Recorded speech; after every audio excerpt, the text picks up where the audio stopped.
So if we could have any of our students that are receiving awards tonight, if you can please go over to the, Ted, raise your hand. Go over to the man waving his hands. Students that are receiving awards.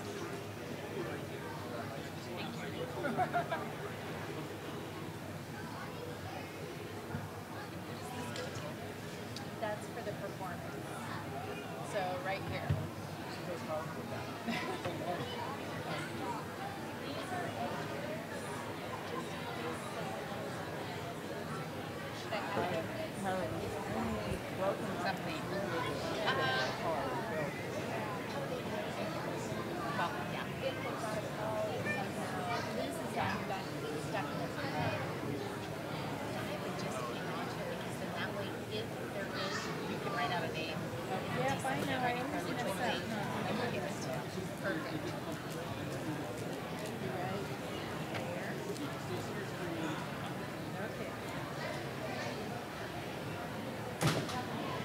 Okay, Eileen's going to have on announcements, you're going to be first. Okay? Okay. She wants an announcement. Okay, we ready? How we doing, sound? You all ready?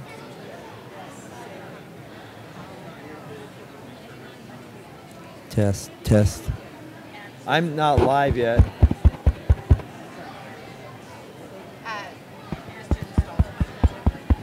I don't think I'm live. There we go.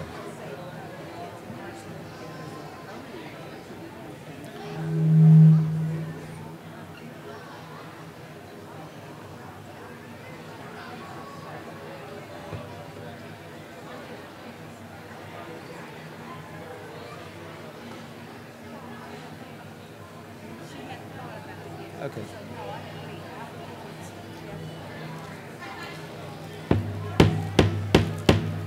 Good evening. I'd like to call to order the Chico Unified School District Board of Education regular meeting for November 15th. Please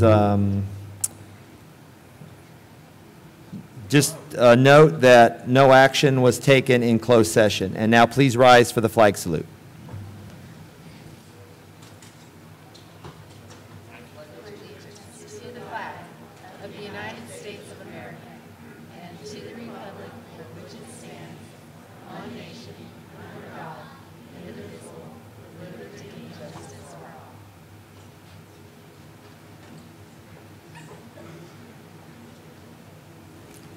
Okay, Superintendent Staley, I would like to give you the student report.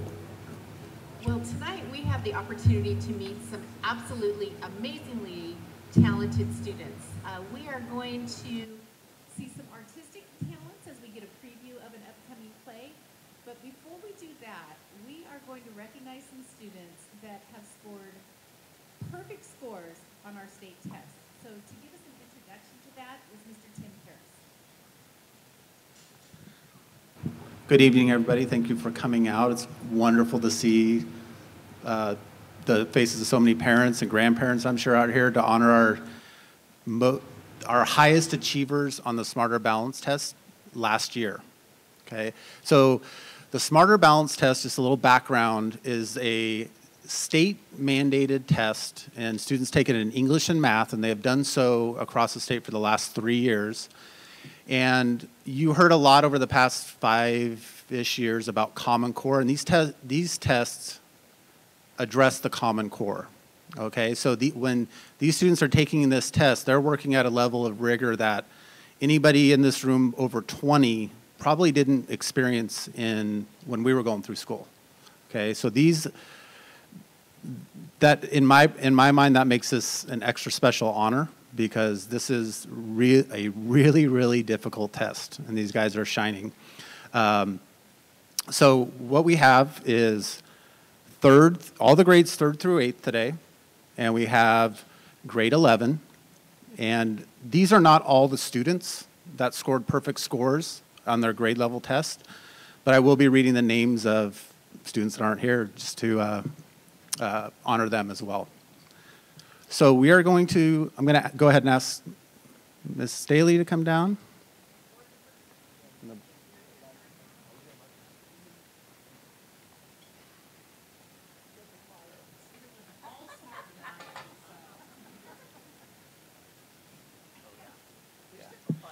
And before we get started, I'd like to ask you if you could stay seated until all the grade levels are taken care of. That way we don't have a lot of commotion in the audience as we're announcing names.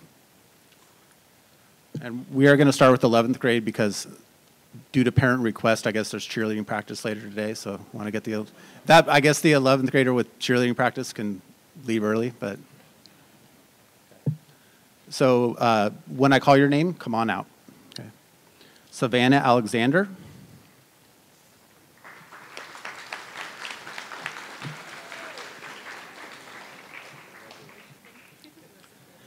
Jacob Anderson.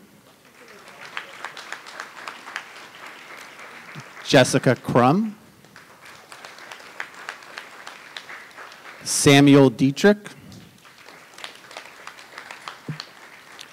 We had about 90 kids get perfect scores, so we're pretty close, but we do have some missing.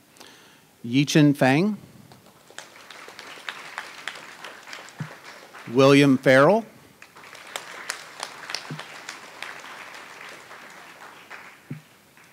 Jordan Fowler. Samuel Gibson.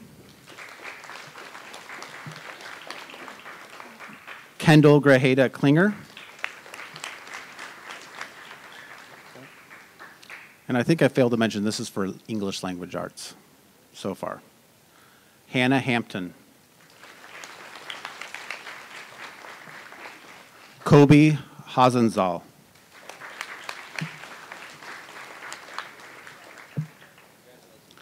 Milo Hopkins.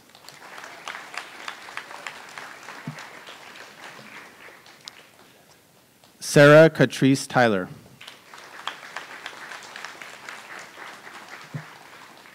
Abigail Corte.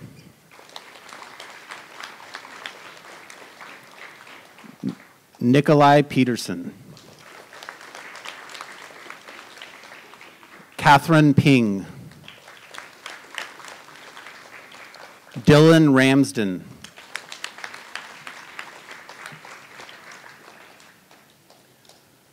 Riley Rosenquist. Erica Schroth. Kelly Siller.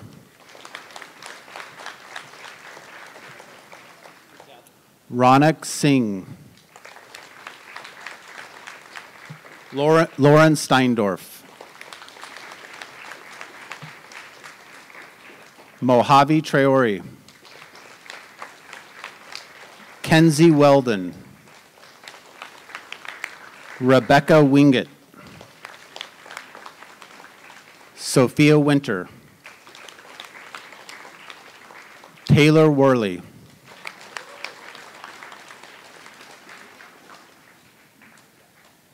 And the final, these students are here, but these 11th graders got perfect in English and math, and that's Brandon Dodds. Justin Dodds and Elizabeth Ober.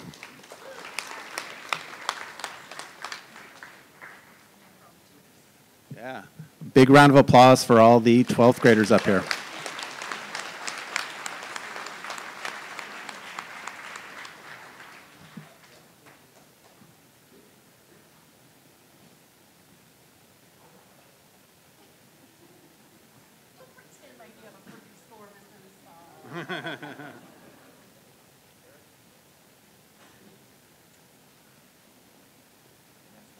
Yeah.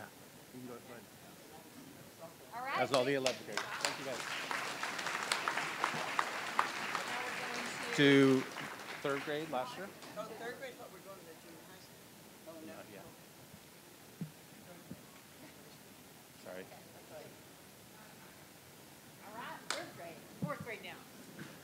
So the next group of students are current fourth graders, and we're going to be awarding them for last year's third grade testing. So first, and we're going to start with language arts, Athena Agbuya. Donovan Fitzpatrick. Lucas Jimenez. Paige Kennedy. Lucia Leon Ruff. Christian Nguyen.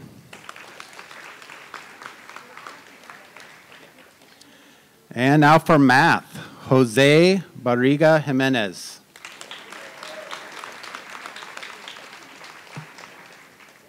Lucas Lazarski.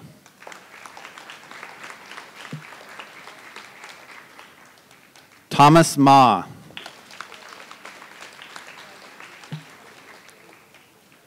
And Diego Vizcarra is not here. But how about a big round of applause for our fourth graders up here?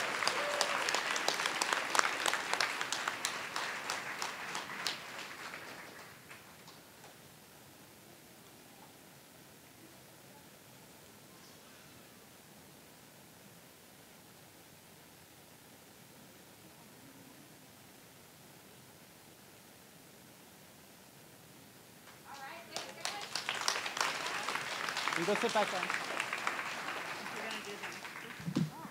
Okay, so this is this year's fifth graders for their fourth grade testing. For English language arts, Holly Alchin.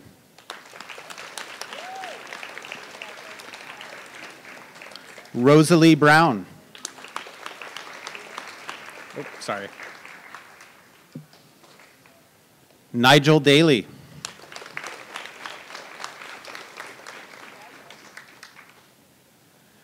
Moving on to math, Midnight Allen. Willard Atkins.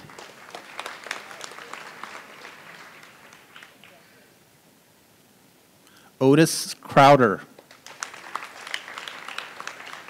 Ryan Egan. Chloe Harvey. Evie Redding. Matthew Rollin. All right, and our final 4 students had a perfect score on both English language arts and math. Ava Battaglia.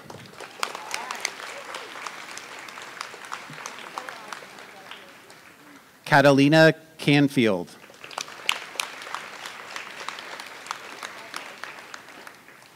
Carter Mallinger. Alexander Willingham.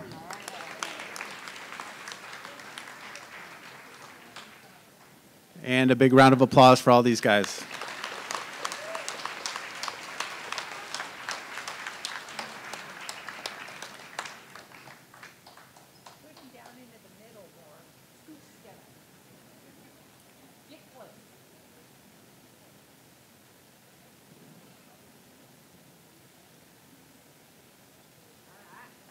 Thank you, guys.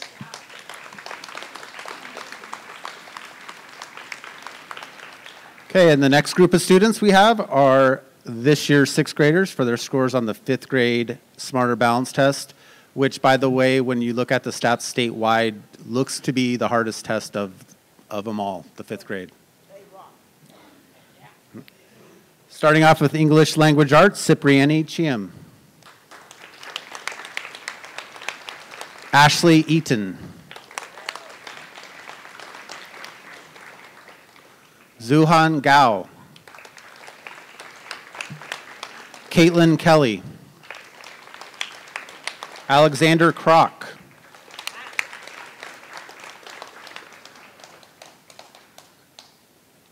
Moving on to math, Landon Gary. Andrew Ma.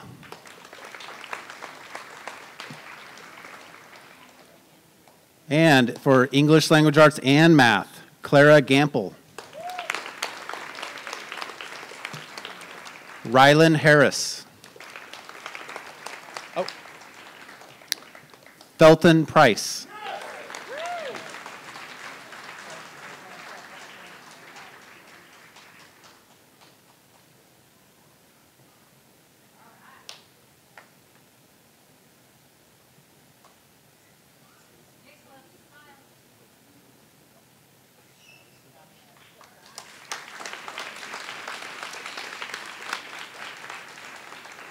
Okay, now for our 7th graders for their 6th grade Smarter Balance test.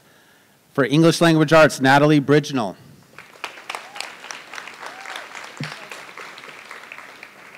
Mia James. Christy Luber. Emily Souza. Ryan Sullivan. Congratulations. Yep. That, yeah.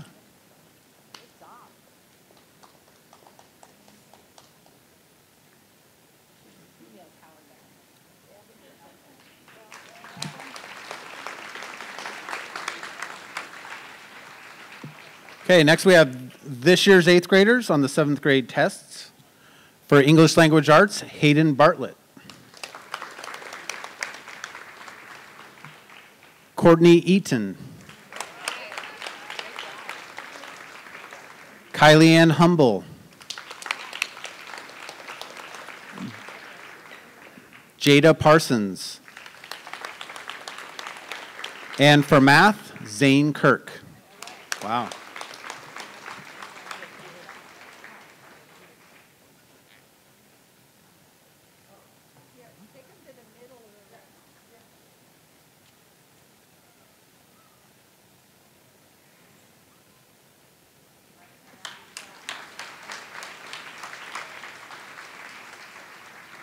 Okay, this year's 9th graders on the 8th grade test in Language Arts, we have Allison Gonzalez. Austin Smith. Ella Brandon. Brianna Garman. Oop. Ethan Harriser. Desi Hawkins.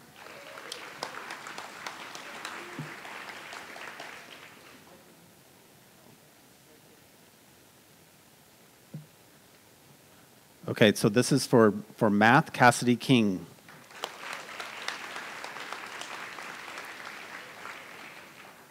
June Maher.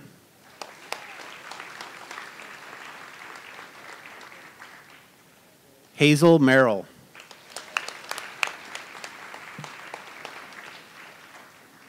Riley Rex.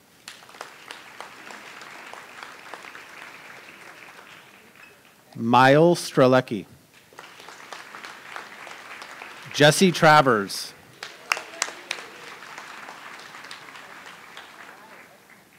Adelaide Vanderwall. Samante Vincent. Ashley Wilson. And for both English Language Arts and Math, Michaela Compuesto. And a big round of applause for these guys.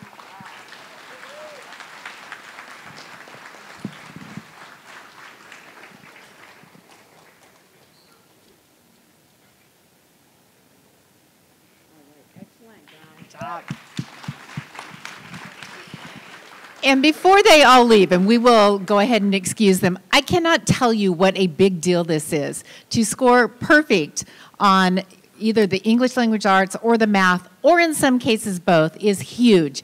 And it doesn't happen without outstanding teachers and staff, and it doesn't happen without the support you give them at home. So thank you so much. And once again, congratulations to our students. We'll let you go ahead and go.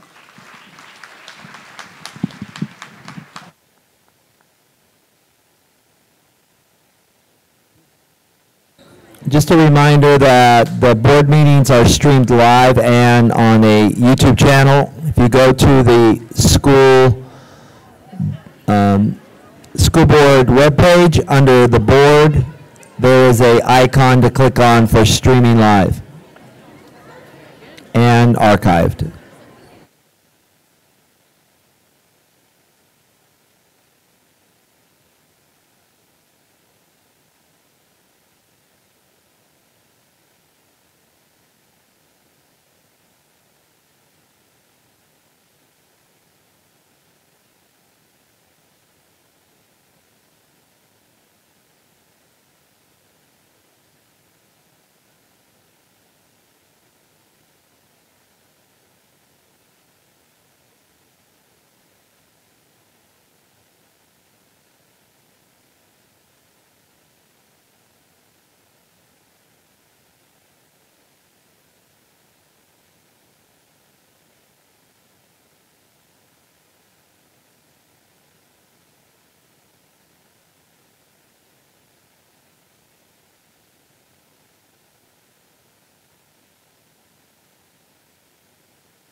Okay, we are now going to reconvene our board meeting, and we get a very special treat in that we get a preview of Hooker Oaks play that is going to be happening this weekend. So I'd like to introduce Sarah Evelyn, who's going to give us a little introduction and introduce our actors. Hi, everybody. I have from Hooker Oak, Maddie Manning, 5th grade, and Aiden Littrell Poon, 4th grade. They're doing a scene from Willy Wonka. That will be our play this year in December. Here we have Mr. Bucket and his son, Charlie. Charlie's friends have just run off to buy Wonka bars in search of a golden ticket. But Charlie can't even afford a decent coat, so chocolate is out of the picture. As his friends leave in search of their fortune, Charlie notices his dad sitting alone on a bench, head down. It seems the factory has closed and Mr. Bucket is out of a job. But Charlie won't let anything get them down. He always thinks positive.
The performance of Willy Wonka will be the second weekend in December, 8th, 9th, and 10th, I believe. The kids are looking forward to it. They've been practicing a lot, and they're anxious to show you soon. We're having some music difficulty, but we're going to get it worked out. Here we go.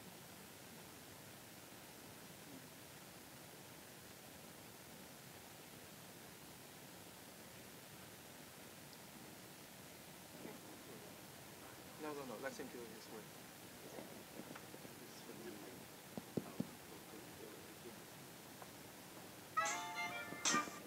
Okay, good.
watch the Hooker play this coming weekend? No, the ninth. Oh, December. December. The second weekend of December. My bad. I'm going to go ahead and transition into the superintendent's report. Guys. Hey, I'm going to start with recognition, and for the superintendent's award, I'd like to invite Dave McKay to the podium.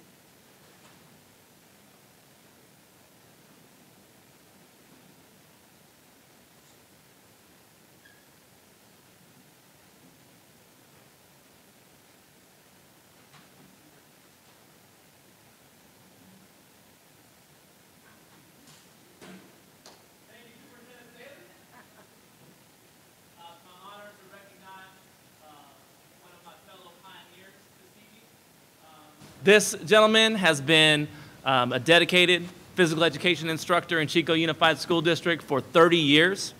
He's been instrumental in developing a state-recognized model demonstration program. Being new to Bidwell, I was amazed at the detail and the time that he and his team have taken over the years to develop a very articulated, intentional program that builds on skills from one grade level to the next. With the addition of the sixth graders last year, they took that development and that articulation to another level. In my daily walk-arounds, it's easy to catch the PE class because of where they do their class being outside, and I find myself oftentimes just pausing when I need a smile to watch Bill Dixon and his talented team really engage students in what sometimes is a lost art, which is true physical education. Not rolling the ball out, not coaching light, but true physical education. And Bill's dedication and enthusiasm for his profession is contagious. It is infectious at our school. And again, I'm amazed at how high of a quality of a program we offer kids and how important that is in this day and age where it's real easy to veg out in front of the tube. But Bill and his team really take it to another level. So it's my honor to recognize Mr. Bill Dixon, Superintendent's Award.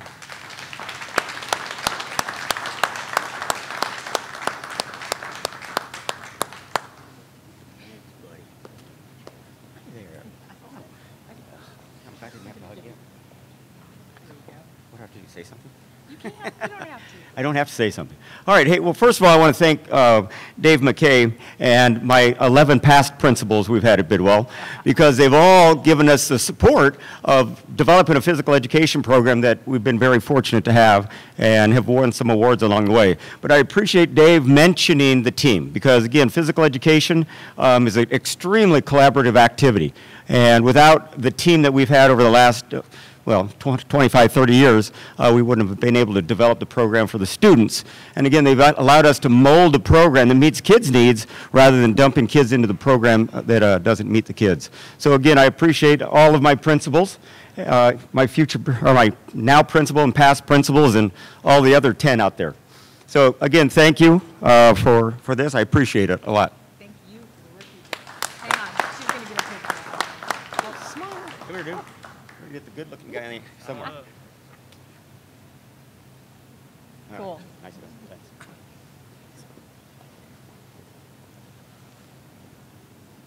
Moving right along to Bidwell Honors Night.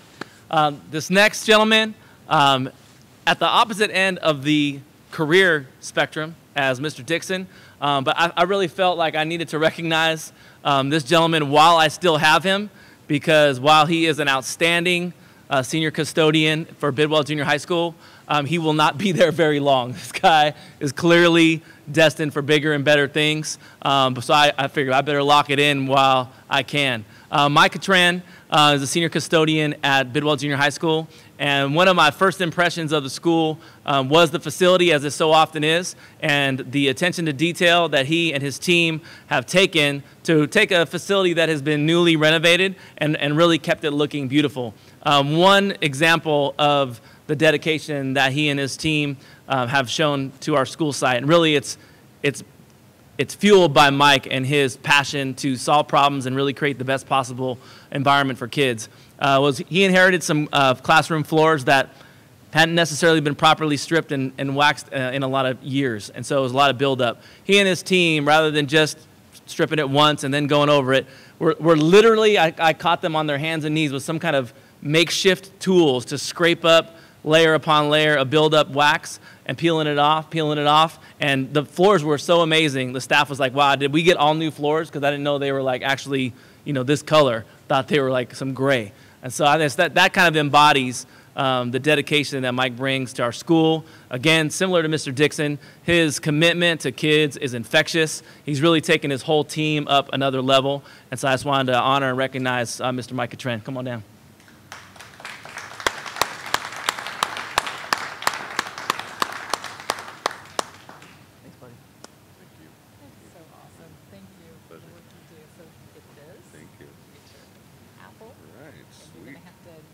Right in the middle of the two of us. Here, I'll go over. Well, you got it?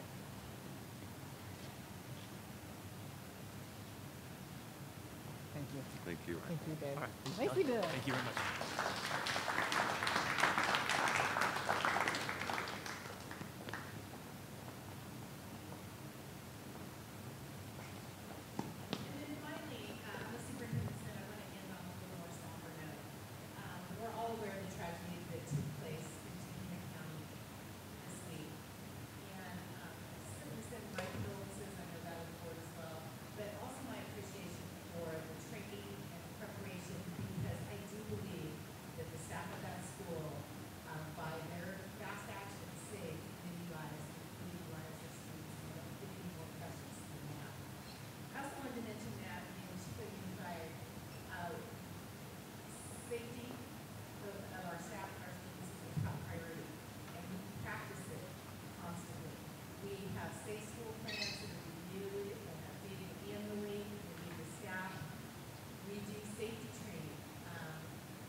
Thank you very much. We now move to announcements. Do we have any announcements? You have an announcement? Okay. Yeah, he has a bunch.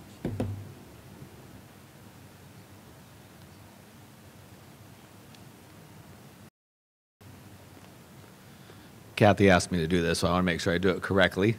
Chico State is hosting the 4th Annual Manufacturing Expo tomorrow in the Bell Memorial Union. It'll be going on from 9 to 3. They'll have about 30 local companies that are there kind of showing what they do in manufacturing our community. They also have breakout classes where kids can learn about, or community members can learn about robotics, plastics, drones, and 3D printing. We will have both students from both of our high schools will be touring through the expo, and we have staff members from our CCPT grant team, including Stephanie and Kristen sitting right there, that will be there to help the event run smoothly. Any others? Kathy? Well, he didn't do all of it. Is McKay going to do some of it, or am I? Sports? Oh, okay, Jay, come on.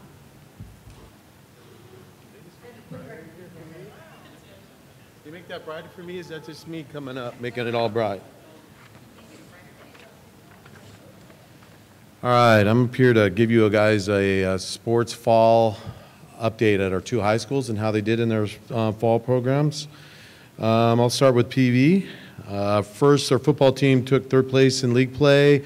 They played Chico High this Friday night for the section semifinals at PV High School, where Chico High will be the host and PV will be the visitors.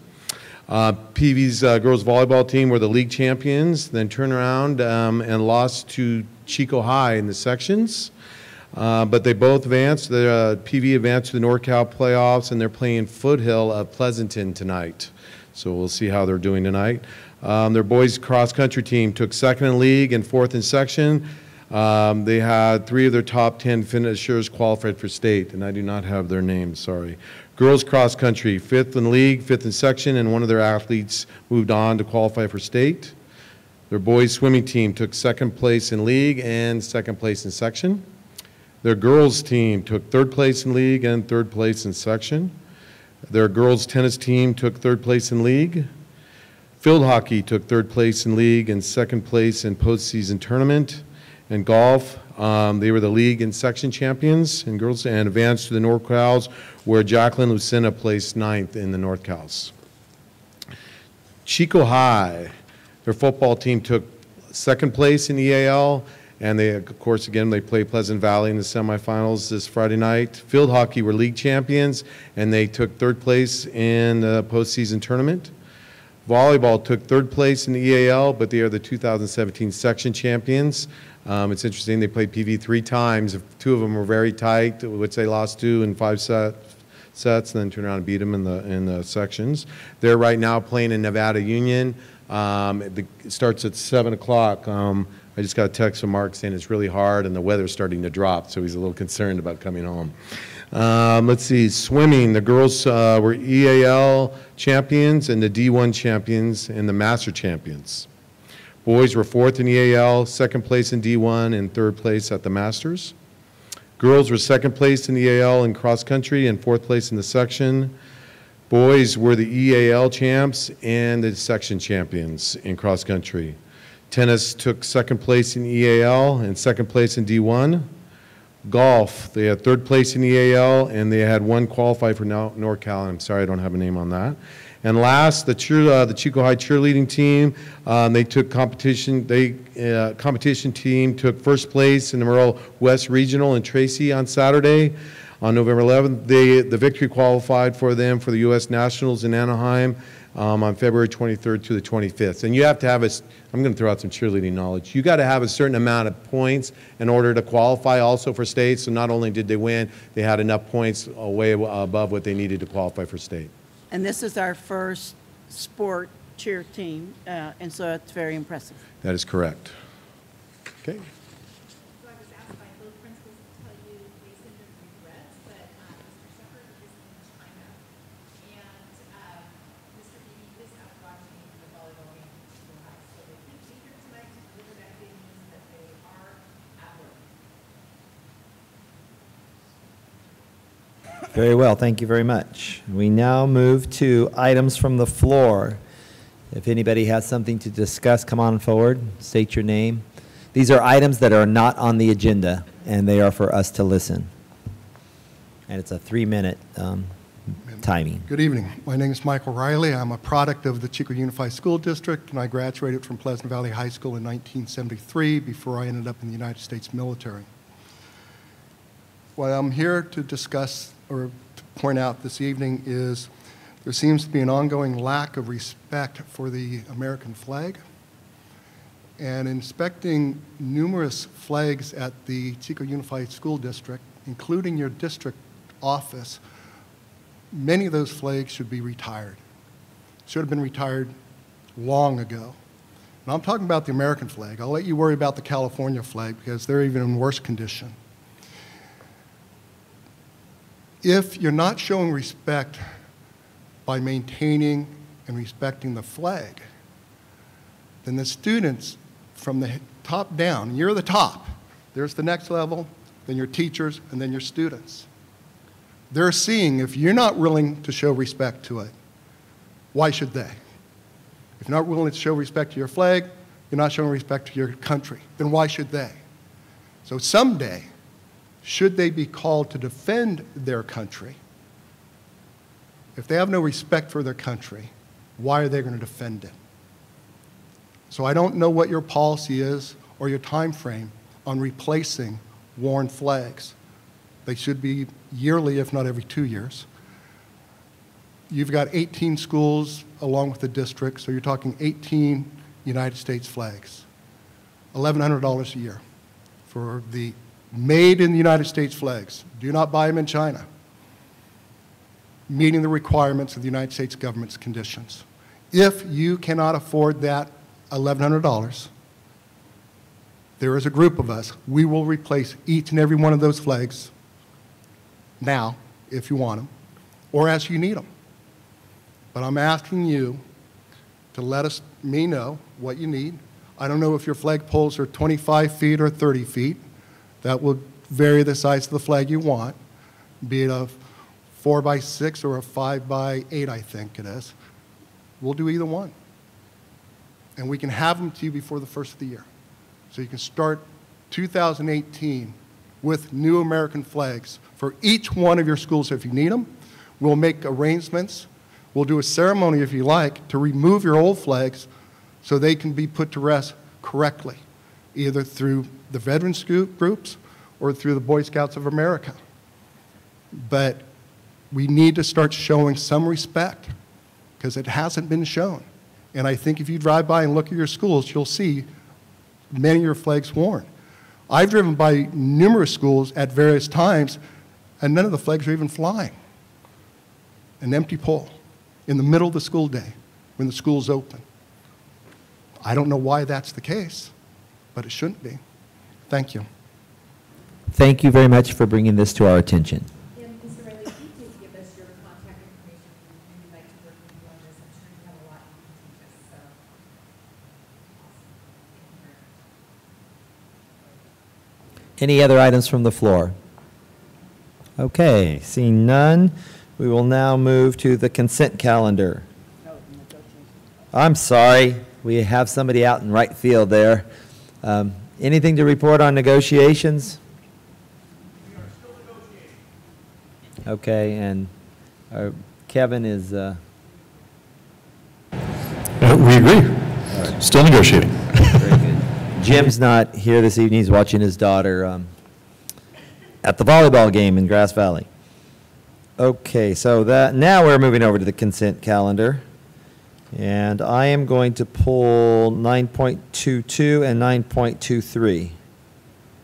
Do we have any others? Yes, I'd like to pull 9.43 and 9.44 just for clarification.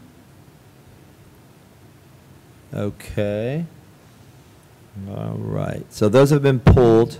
And now if I could get a motion on the remaining items. I move the consent calendar, 9.1, 9.2, 9.3, and 9.4. I'll second that motion. Very good. We have a motion and it's been seconded. Do we have any other discussion? Seeing none, do we have any discussion from the audience? I see none, so we will have a roll call vote. Hovey, aye. Lustal, aye. Kaiser, aye. Robinson, aye. Okay, and we'll move right now to 9.4.3 and 9.4.4. You're going to skip yours. I pulled those just to seek clarification as to whether those positions are currently filled or if they are vacant. Good evening, David Cole with Classified HR. So on there's two different, the 1399 has the parent restricted positions. Those two are filled currently, and those are a reduction of a half hour, and those are voluntary reductions in hours. The third position is a vacated position. It's been vacated for some time. Okay. On Resolution 1400, all of those positions are vacated, and there is no impact. We meet with the union. We've talked with them on all of those positions, and they agree with the eliminations as well. Thank you so much, Mr. Cole. Thank you. If there's no other discussion from the board, I'd like to move approval for 9.4.3 and 9.4.4. Second. Okay, we have a motion and a second. Do we have any other discussion on these items? I see none. Any from the audience? See none. All those in favor? Aye. Aye. Passes 4-0. Now on 9.22 and 9.23, I will recuse myself. Dr. Kaiser will take over as president. These are CTE items.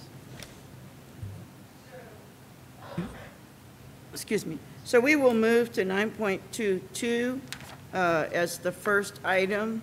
This is the formation of the required CTE District Advisory Committee. And the labor market information, which is new business for them, pathways update. There are 11 elements in each pathway. Facilities grants, they are currently working on that. And they are going to do a job market and exit survey. So do I have questions on this, or, all right. Any questions or comments from the audience? Okay, can I have a motion? I move approval of 9.2.2. All right, so all those in favor of 9.2.2 signify by saying aye. Aye. Okay, it passes 3-0.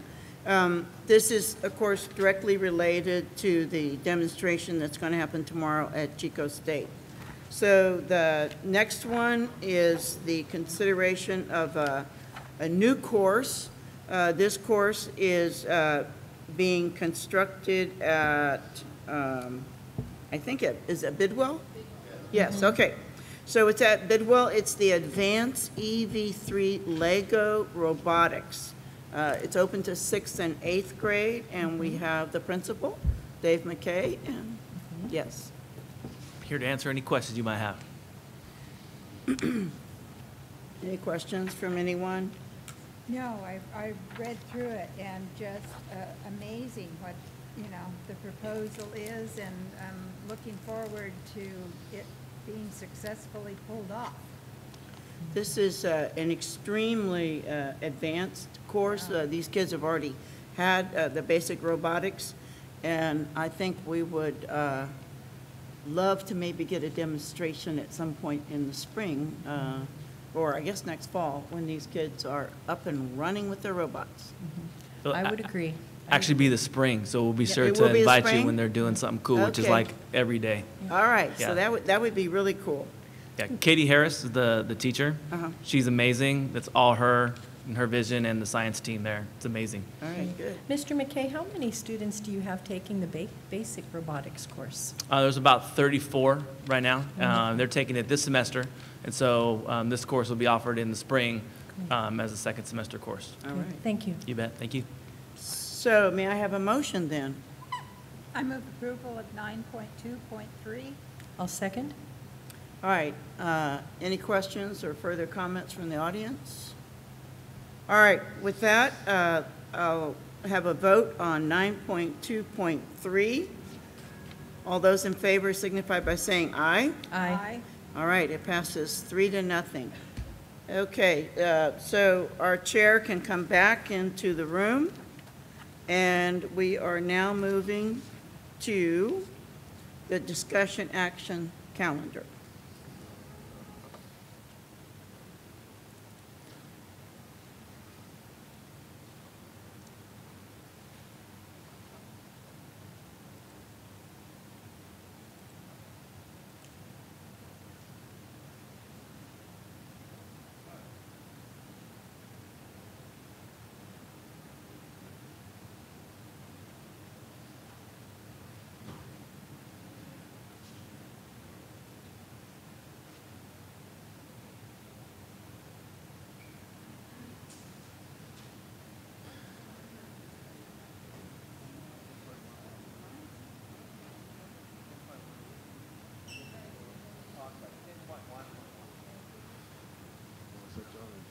Yeah.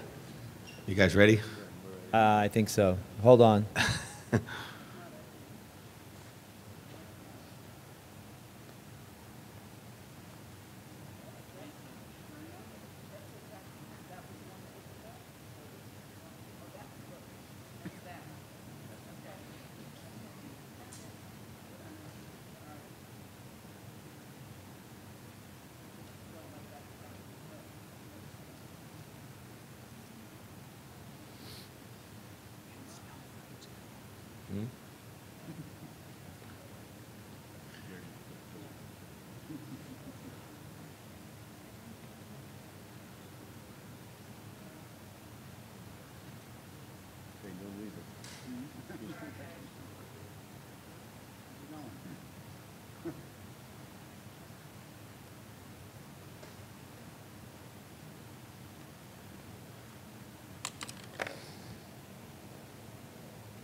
I'm ready whenever you guys are.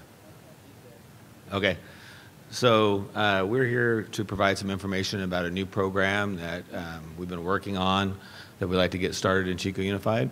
The process of planning for this program began about 6 years ago when we were looking at options for students and how to meet the needs of students that frankly we didn't think we were meeting, or that in a way that they would like us to meet them and their families would like us.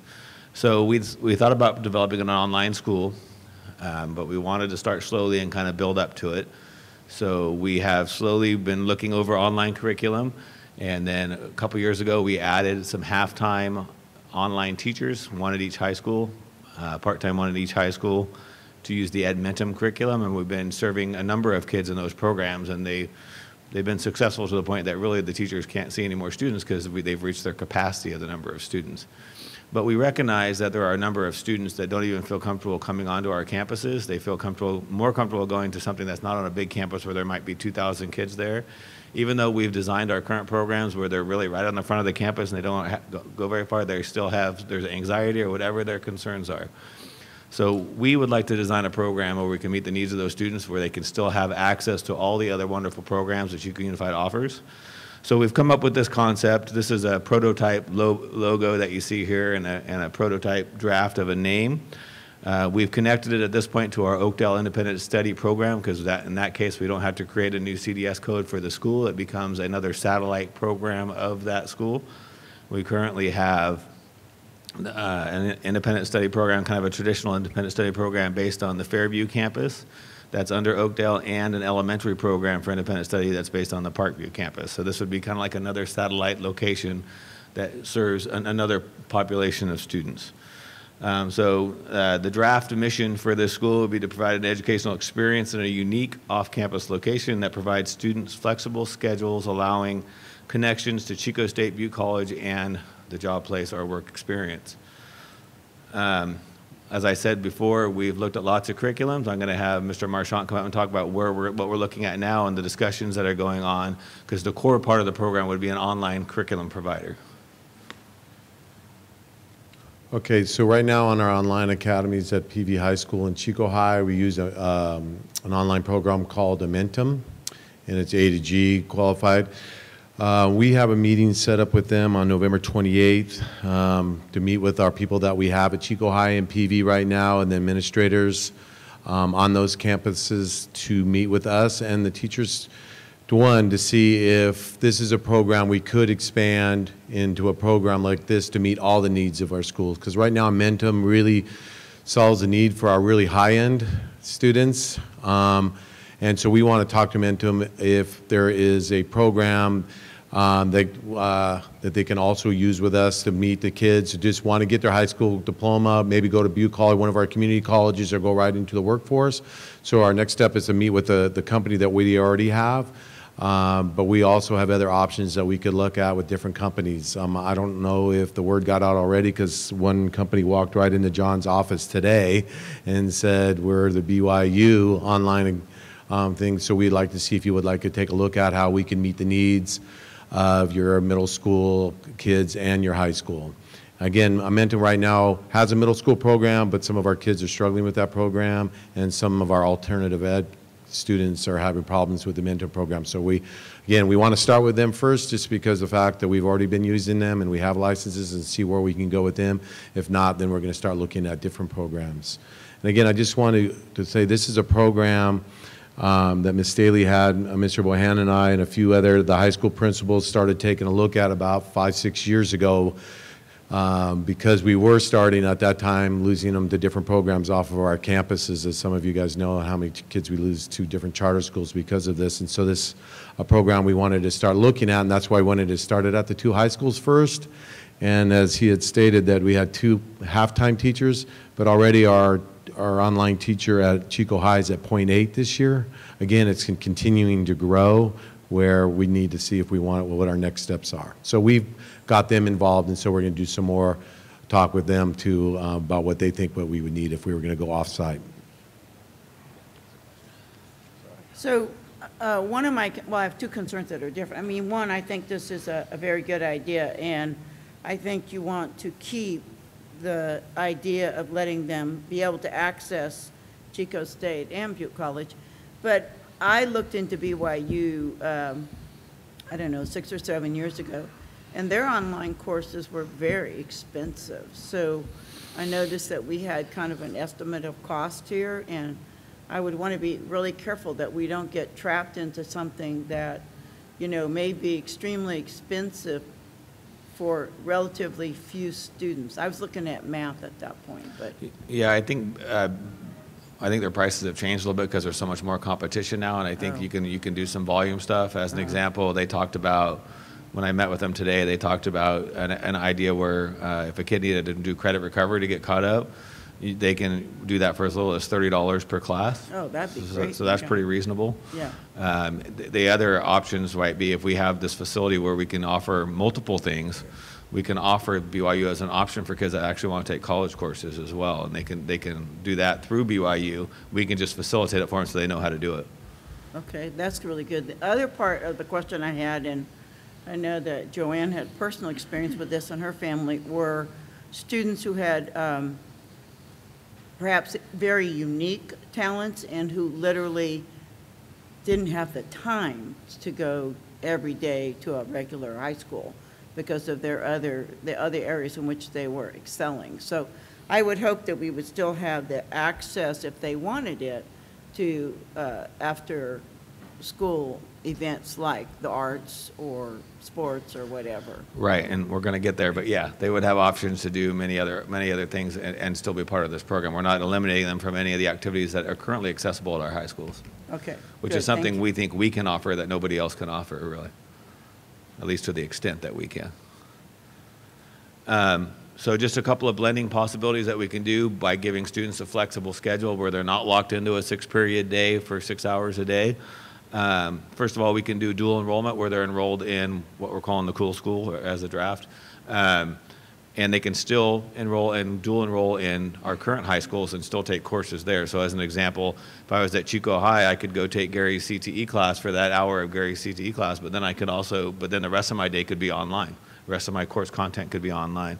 Or I could go in the morning and do marching band at 7:30 in the morning and then go back and do online. So we could do that at either school. Additionally, students could dual enroll at Butte College and take Butte College courses. And then we have been talking, we just met with some folks from Chico State about a week and a half ago about the Scholars Program. And they said a couple of issues with the Scholars Program with us getting kids is it's a big issue for PV because they got to get all the way across town for PV students. But even for Chico High students, a lot of the courses they want to take are during the school day. So it's a challenge. So if we were able to provide an avenue where they had a more flexible schedule, they might more reasonably be able to take advantage of the Scholars Program, which offers students 2 courses a semester at only $58. And additionally, we believe that if they take those courses and we utilize them as course credit within the Cool School model, that we could actually pay that $58 because they're actually getting course credit for it. And then that way they're still getting their free education through us. So there was an announcement that was just very, very recent about an agreement between Long Beach State and 2 other CSU campuses to facilitate this because they were seeing dramatic results from kids who were able to acquire college units credit while they were still in high school. And I guess even some of them, I mean, when you get these kids scoring 100 on the state test, in both fields, you go, oh my gosh. So even some middle school kids. So this seems like another way that we could approach that same kind of agreement, and I would strongly encourage us to do that. Yeah, that was why Joanne pulled me into the meeting with the Chico State folks the other day because they were talking about it. So we've been going back and forth on how we can do that. We definitely want to do that. We see this, if we do this type of facility, we have teachers that are not necessarily having to develop their curriculum stuff, so they have time to help students facilitate making those connections. So I'm going to have Mr. Sullivan can talk about the elementary part of this, but we're talking about should the elementary independent study program become part of this school as opposed to being on just one of the 12 elementary campuses. Just like John's been saying, we have an elementary program. We've just not advertised it very well, to be honest. A lot of people don't even know that it's out there. So we kind of look at this as a way to push it out there, make it more visible, kind of let people know in the community this is an opportunity within Chico Unified. And the other thing that happens with elementary students, we have a lot of kids that have different kinds of anxiety issues sometimes. So even though we have a homeschool kind of option, it's on Parkview's campus. And what we hear from those families still a lot of times is even just like John mentioned, going on a campus is just something that's really uncomfortable for them still. So we think if we kind of coupled it with this and in a different kind of more of a storefront space that wasn't as much of a campus kind of situation, it would be a lot more of a comfortable opportunity for them to do those things. And as John mentioned also, we also want to look at how those kids can access things like fine arts at their neighborhood schools, drama productions like you've seen, or a band kind of opportunity also. So, I mean, a lot of ideas of how to make sure they can access what's at a larger elementary school and yet still get more of an individualized, personalized kind of experience like that with it in the elementary world as well. So we're excited about it. I have a question. How would special education students matriculate into this kind of program? Because some have many very high scholastic abilities, but like you said, it's an anxiety thing or need for other services along with the school day. Part of it would just be getting the right staffing there to make sure we can match up with the IEP kinds of goals that are in place for them. I mean, having appropriately credentialed people as part of the program would be important. So it would be IEP driven. If part of the IEP said, you know, this would be a good positive option, that could be integrated. I think so. Very good. Thank you. Yeah, I'm going to try to make Diane happy with this response. Of course, a placement in an independent study program would be a decision of the IEP team, and we would get them in there. Additionally, I did talk to Diane earlier today, and she mentioned that potentially this could be used as a way to get kids that have reached the point where they need an off-campus instruction contract, where they're not going to a campus, where this could be where they meet that need. Could also meet the need for students that need to be on medically necessary instruction. So there's a potential of us seeing some savings in the long run for reducing the cost of those programs as well.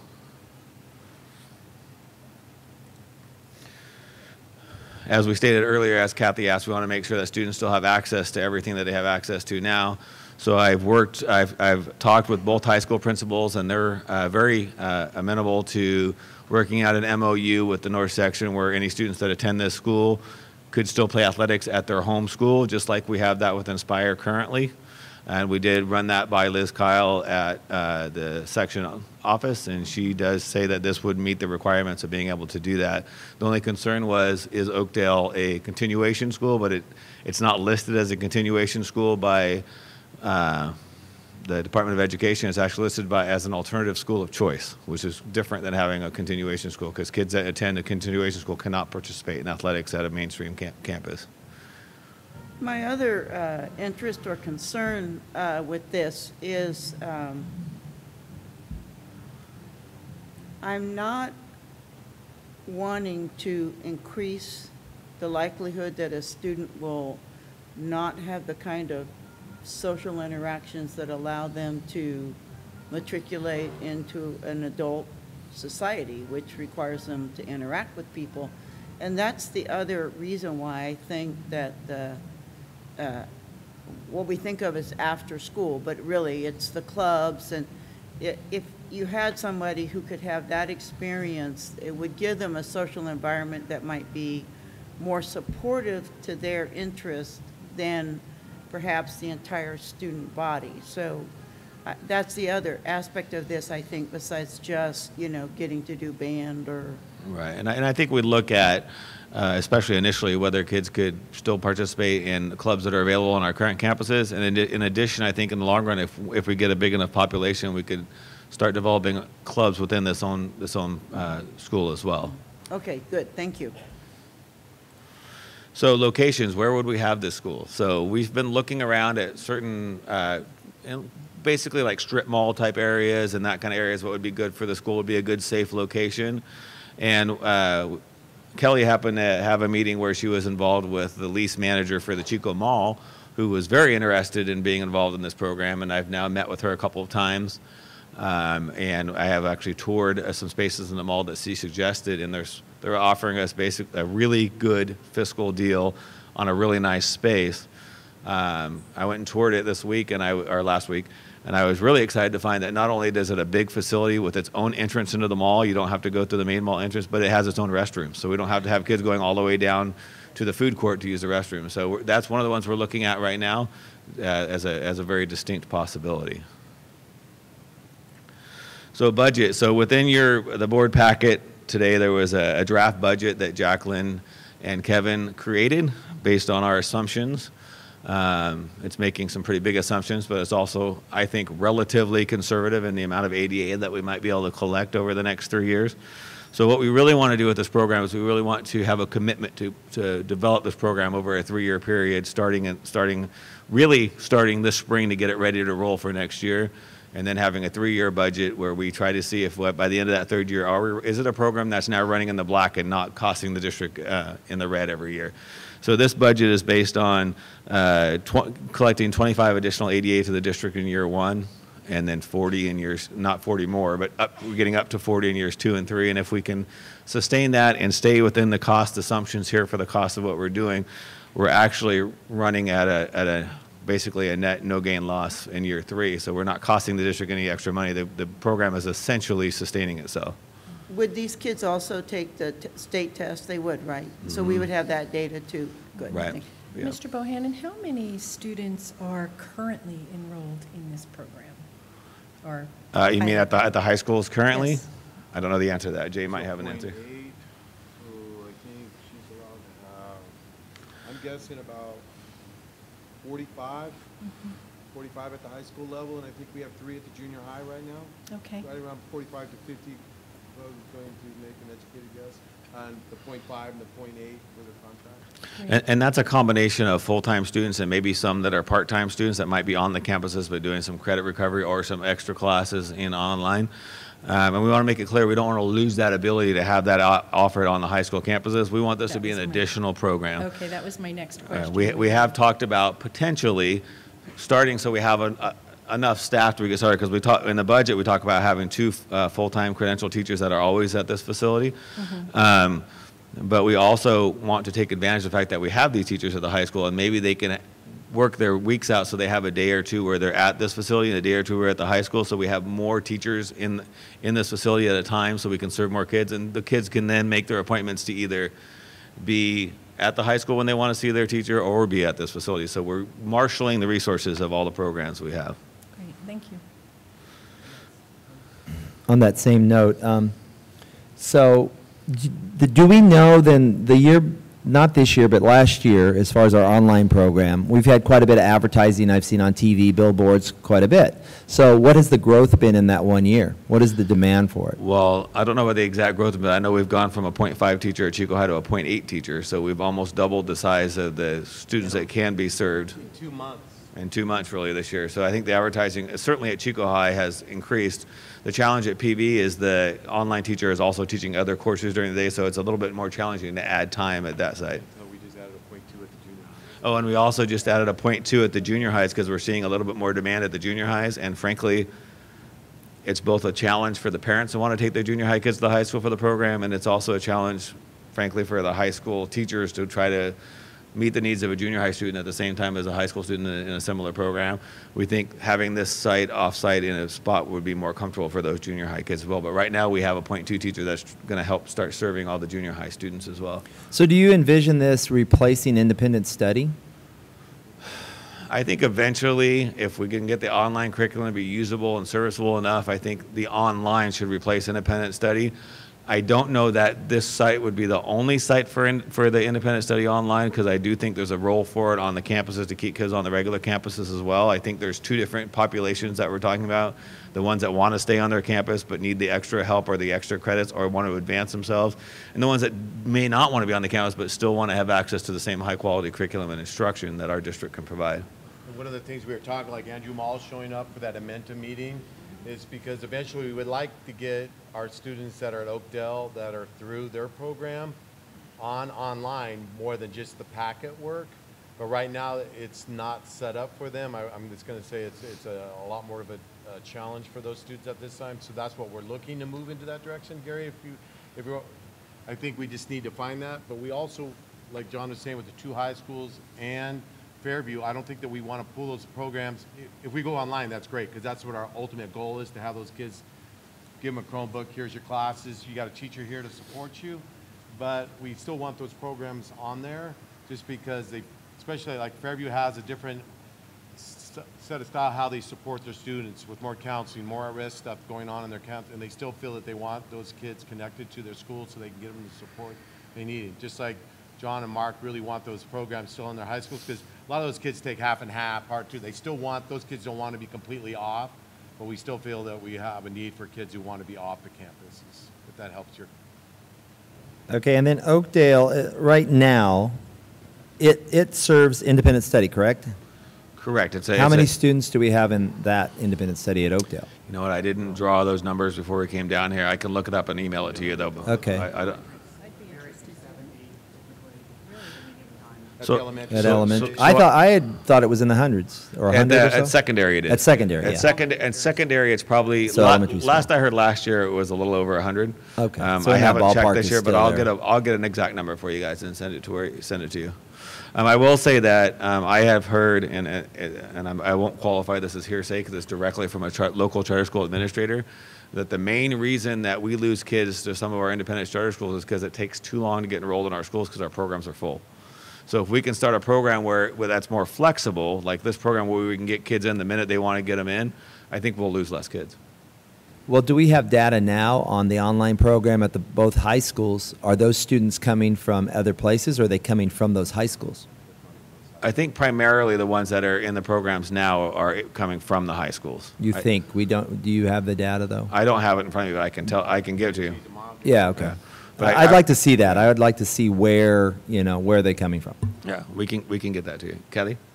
I have had personal conversations, though, with parents whose kids went to a charter online for health reasons, and that, we have cases like that every year. So it isn't even whether they'd want to be on a high school or not. They can't physically be at a high school. And so a less contagious environment is really important to them. So that's the other group. Right, and we can do things like at Chico High School right now. We have one, Jay was just telling me, we have one that can't come to the campus, so they Skype in. And we could certainly facilitate that at a facility like this as well. They're supposed to have at least a weekly 1-hour meeting, but we want to make it so they can come as much as they want. But they're supposed to have at least a 1-hour meeting. We could potentially do that with kids that have severe health problems there's lots of online devices where we could accomplish that. Also, I wanted to point out the last bullet here talks about we're going to need some upfront funding to get a facility and get it ready and get the teachers trained and get the curriculum ready to go. One of the reasons why now is a good time, potentially a good time, where 5 or 6 years ago it would have been much more challenging, is our budget is much more solvent than it was in the past, much more stable. And we have healthy reserves in the district right now. I've heard Kevin say that multiple times. So it might be a time now where we could, compared to what our total reserves are, if we slid off $250,000, $300,000 to get this started, to get us through the first couple of years until we could get solvent, now might be a good time to do that. And we may not have another good time to get that startup money in the future, so this might be a good time to go. So what Mr. Bohannon, before yes. we move on from that, I just would like to ask the question of maybe Mr. Baltima as to how the decision was made to use reserve money for this startup rather than one-time money. Are you asking us a question? As it relates to the use of one-time money in 2017-18 specifically, really the recommendation for the use of the $17-18 did not include this new program. It is a conversation. If the governor continues to pass through one-time money into 18-19, we could certainly utilize those one-time dollars. And certainly the board has the authority, if when we talk about the one-time money for 17-18, to redirect those dollars towards that program as well. So there is one-time funds currently for 17-18, a possibility for 18-19, certainly in your purview to utilize those for this purpose. But as John pointed out, we do have healthy reserves, and the idea would be you're providing seed money, in essence, for this program. Wouldn't it also be the issue, though, that we want to run a 3-year pilot? So we need to have committed funding to that? I thought that was a part of the fiscal consideration. I think that's exactly right. I mean, I think if you're going to look at starting a program with the idea that ultimately it's going to be paying for itself, that you would run it and be committed to it for a 3-year period so that those dollars that you've set aside to start the program, you could see those come to fruition where you would actually start paying the program for itself. So I think that would be a commitment from not only the educational standpoint, but also the fiscal standpoint. You'd be making a commitment of those dollars to get you through that 3-year period, and then you reassess at that point in time. Is this successful educationally? Have we been able to meet the budget related to that program? But I think having a commitment of a 3-year for a new program makes a lot of sense. While we were talking about budget, Jay wanted to make sure I point out, because I might have slid past it very quickly, that one of the reasons we think it's valuable for the district to start this program is because it allows us to create more seamless transitions for students that want to go to this program and then want to come back to another one of our schools, where we can make sure they're getting the support they need to try to stay online with the credits they need to earn to make those next steps, and then we can facilitate to make sure we know who that kid is if they go back to a Chico or a PB or a Chico Junior or Bidwell, and if they go back and forth, we have a better ability to support them and to make sure we're tracking their goals towards meeting graduation. John, thank you. What you just spoke of is kind of on line with what I'm that was cute. Online with what my thinking was, that I like the idea of our being able to be the monitoring tool for the success of each student as they're becoming involved with the program, and that it's the same type of monitoring tool and assessment things that we utilize, you know, on our campuses with our staff and with our programs, so that when we compare data and Tim puts all this stuff into the machine to filter it out, that we do have an accurate comparison of how successful our kids are as they go back and forth with this program, if that's their choice, right. Or that we are able to verify that when they leave our regular programs, that these programs are in fact supporting them, not only academically, but with all of the other services that I know we have that are so important with getting so many kids through this, you know, 6 or 7 really tough years. We agree, and we see, you know, obviously we have several independent study choices within our community now, and several other charter choices, and we see when kids go to another option that we don't have any purview over, or very little purview over. Oftentimes we see when kids come back, they're now more credit deficient than they were when they left, and we didn't know that, and we don't know the whole story, and so it takes us time to get to know the student. I know examples this year where students have come back wanting to play athletics and they couldn't because they didn't earn enough credits, or they come back and they want to go to Chico High but they can't because there's no way they can graduate as a senior, so they got to go to Fairview. We can be counseling through that as we go through this process, and hoping to avoid some of those scenarios. Have you finished your presentation? I know we've been asking. I got one more slide. Why don't you finish it? Okay. And then we'll ask. Let's let him finish. So what are our next steps? We want to continue location reviews and make sure we choose a location that we think is right for this program. As Jay said, we're going to continue to look at curriculum. One of the things that we didn't really point out, but that was on the elementary slide, is we want to see if there's appropriate online resources or curriculum to help elementary students, probably primarily that are maybe 4th and 5th grade or somewhere, because you wouldn't probably have online for a kindergartner that can't read. But we'll have, so that the elementary program clearly would not be all online, but we want to see if there are any online resources that we can help to develop that program. We want to hear feedback from the board and from staff. We shared this at our leadership meeting, and Jay's been talking a little bit to our current online teachers, and we want to talk more to our independent study teachers and figure out how that puts together. I actually shared it with some of our teachers that are released on grants for some of our career stuff, and they were eager to talk about how they now have connections to many businesses in town that want to hire kids that are 16 and older. We should be using this program to help those kids get attached to those in a more flexible schedule where that makes the employers happy too. We want to review and refine the budget. Kevin and I talked today that we kind of showed the budget as if it were starting for the 18-19 school year, but in reality, if approved, it would really be starting this spring, so we should probably show that in our spreadsheet budget.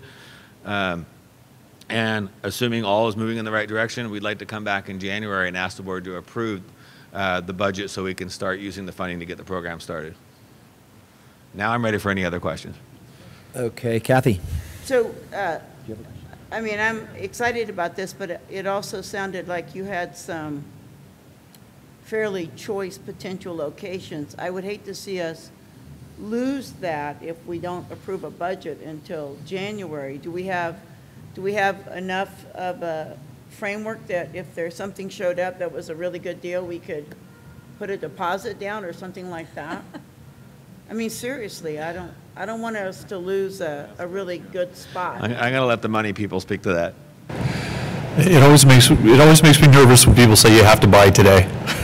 The reality is I think we need to vet this thoroughly, and ultimately we need board action to give us approval to do it. There'll be space. I mean, there is retail space available. We have some good options, but it's not the only option. So I don't think that should be a driving factor in the decision process. I think we vet this thoroughly. Board has all the information to make a good decision, and then we go from there. That's my recommendation. And frankly, I find it hard to believe that something's going to move permanently into the space that we want during the holiday season. So coming back in January might be good timing. And then as far as this being a part of the LCAP, how are we going to do that?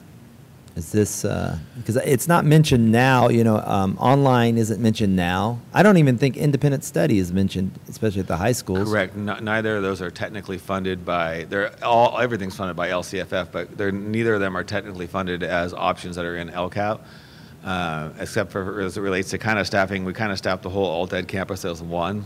So we put those students together. So that would be the only exception because we do pay for a portion of the day at alt-ed out of LCAP because we're only required to have so many minutes at continuation school, so that, and we kind of do that together at that school site with a number of students. That's a good question. We'd have to figure out if we want to do, because right now what we're suggesting is to not spend the money out of LCAP to get it started, but it certainly does, we certainly, the LCAP, one of the goals does talk about offering a large breadth of course choices and options for students. So this could be one under there. We'd have to look at other goals that could meet and see if we'd want to attach it to the LCAP. And I think we should do that as we move forward to next year's LCAP. Okay, good. And then as far as, same thing with independent study, I mean, I like the idea of the online and bouncing, you know, to classes too. And it seems to me that it maybe would, if we went in this direction, to back off on independent study at the high schools, for sure. You mean as far as non-online independent study, the traditional kind of packet curriculum Well, type? the independent study that we have now at the two comprehensive high schools. Yeah, we have a combination. We have some students that are online, and we have some that are kind of more in the traditional packet type independent study where they get packets once a week and they turn them in the following week. I'd sure like to see those numbers of who's in what. Okay. If we could get that. Do you guys agree with that? Jay's going to get those to you tomorrow. That'd be great. And then the other thing for the board members is that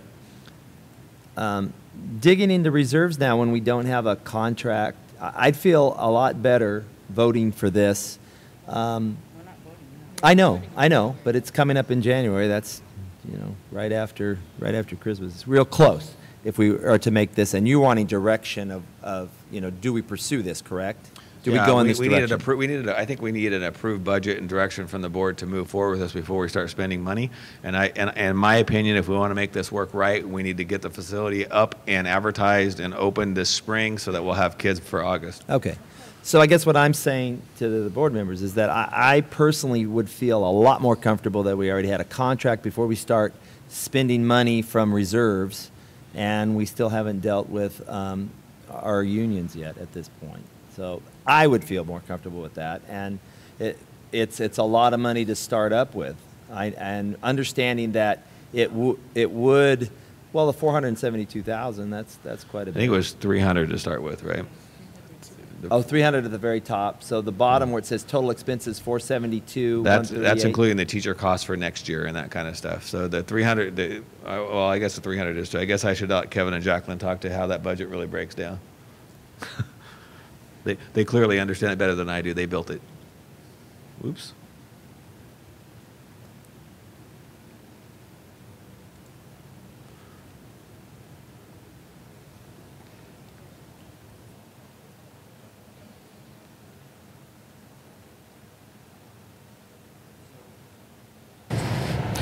So basically, we start with $300,000 as just a beginning fund balance for the program in and of itself. So we generate some revenue from the students that are attending. So in that first year, we estimate if we had 25 students, we would collect $221,000. And then we have expenditures of that year of $472. So if you take the beginning balance along with the revenue received in that year, less the cost of the expenditures, basically what you see is the change is we really are going to deficit spend $250,000 that very first year. So that bottom line is we only have $50,000 really left of that beginning balance.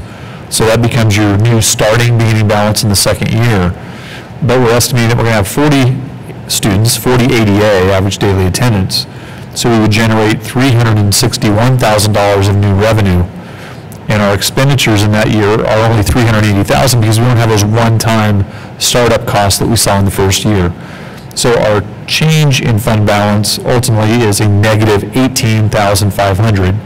So our fund balance still is a positive $30,503. That becomes our new in the third year beginning fund balance number. Again, we're estimating 40 students. We're collecting $373,000. And our ongoing expenditures are $394,000. So the change in fund balance in that year is a negative $20,000, but we still have a positive $9,700. So I do think it's important to know that, you know, with those assumptions, there's still this deficit spending of $20,000, right? Because we basically burned through that $300,000. So it's that fourth year out when we reassess the program. Are we seeing more students? What are our real costs of the program? I mean, $20,000 is enough to kind of get an assessment of, is this program break even or not? And do we need to make any changes in the program itself? But more importantly, are we going to academic needs, social and emotional needs? There, that could enter your LCAP right there. So the $300,000 then, I know Linda asked the question of one-time monies, but it's coming from reserves. Well, I think the timing is interesting because, you know, we're bringing this to you now as reserves as an option, and you're also going to see later in the agenda a recommendation for the 17-18 one-time money. But if you're getting in January, you're also going to see the governor's budget proposal for 2018-19. And as a reminder, we've seen one-time money in 15-16, 16-17, and 17-18. So there is some expectation that you'll see some additional one-time money as well. So all that said is I think the board will have some options. Whether it's reserves or whether it's additional one-time money available in 18-19. Yeah, I think we just put reserves on here as an option. That's not to say the board couldn't decide to use one-time money. Okay, I'm good now. Are we good? And it's just information. I understood, but I wanted to get it. I wanted to get good information. So please send me any more questions or comments or ideas, hopefully ideas, as much as possible, and we'll plan on hopefully bringing this back to January with even a more feathered out budget and more information about a facility. And I don't know if we'll be ready for curriculum by then, but we'll come with an update and hopefully with an action item. Great, thank you so much. Thank you. Okay, we now move to item 10.2.2. Julie. I think it's Julie, am I right? I think it's 10. Oh, I'm sorry, 10.2.1. No, I've moved way along. I started writing notes down lower and I moved on. So we are at 10.1.2. And I'm going to apologize. I was a little preoccupied at the beginning of the meeting, so I didn't pull my presentation up. So I'm going to take a moment to pull that up.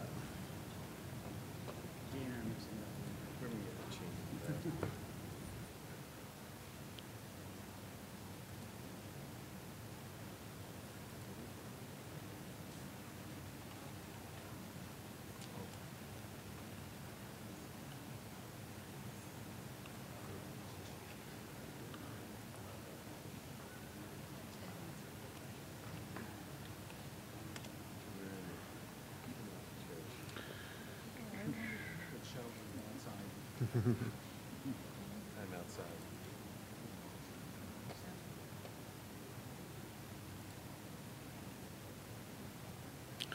Okay, so I have the Ed Services team here to help me out with this. We're going to talk about the state dashboard and the local indicators that we will be uploading into the state dashboard this month. And one of the requirements for the local indicators is to report out to the board.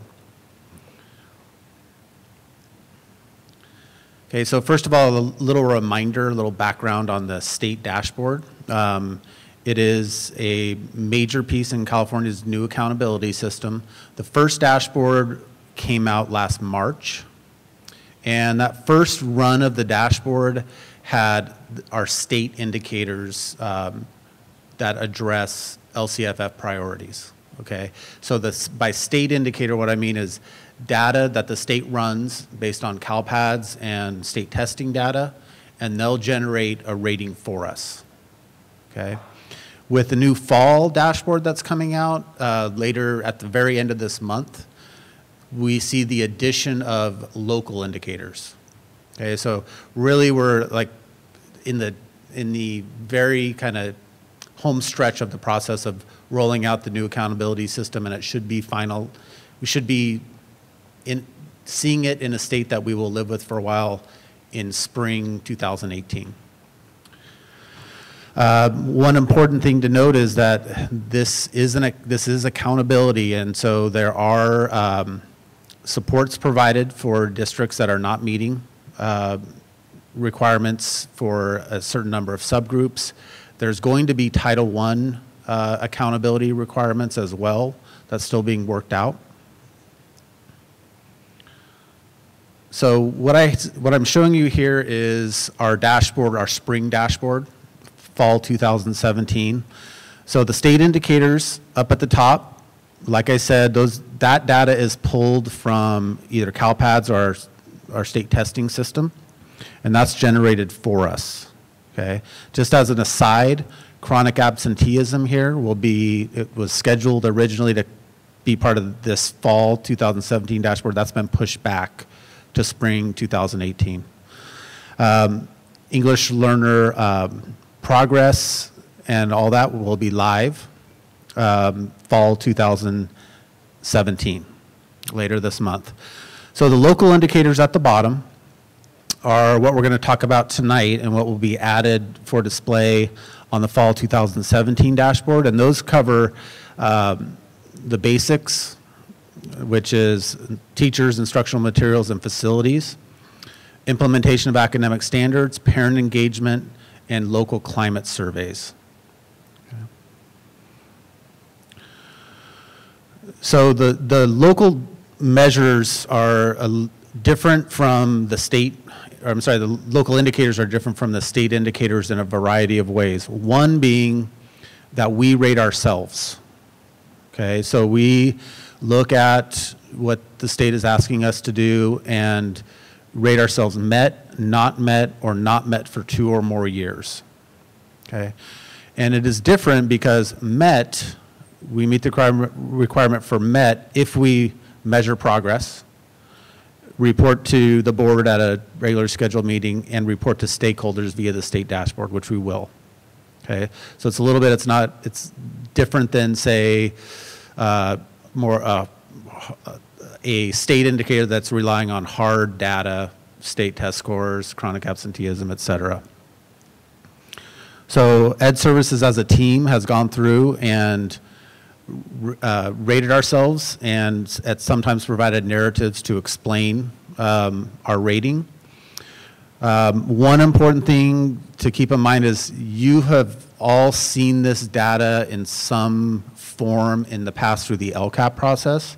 And I really like this dashboard idea because our LCAP is about 120 pages, and data is just intermixed, throughout, and it gets real hard to follow. So this is kind of a, more concise look at data related to LCAP. Okay, so for the first priority, basic conditions at school. This is related largely to the Williams Act.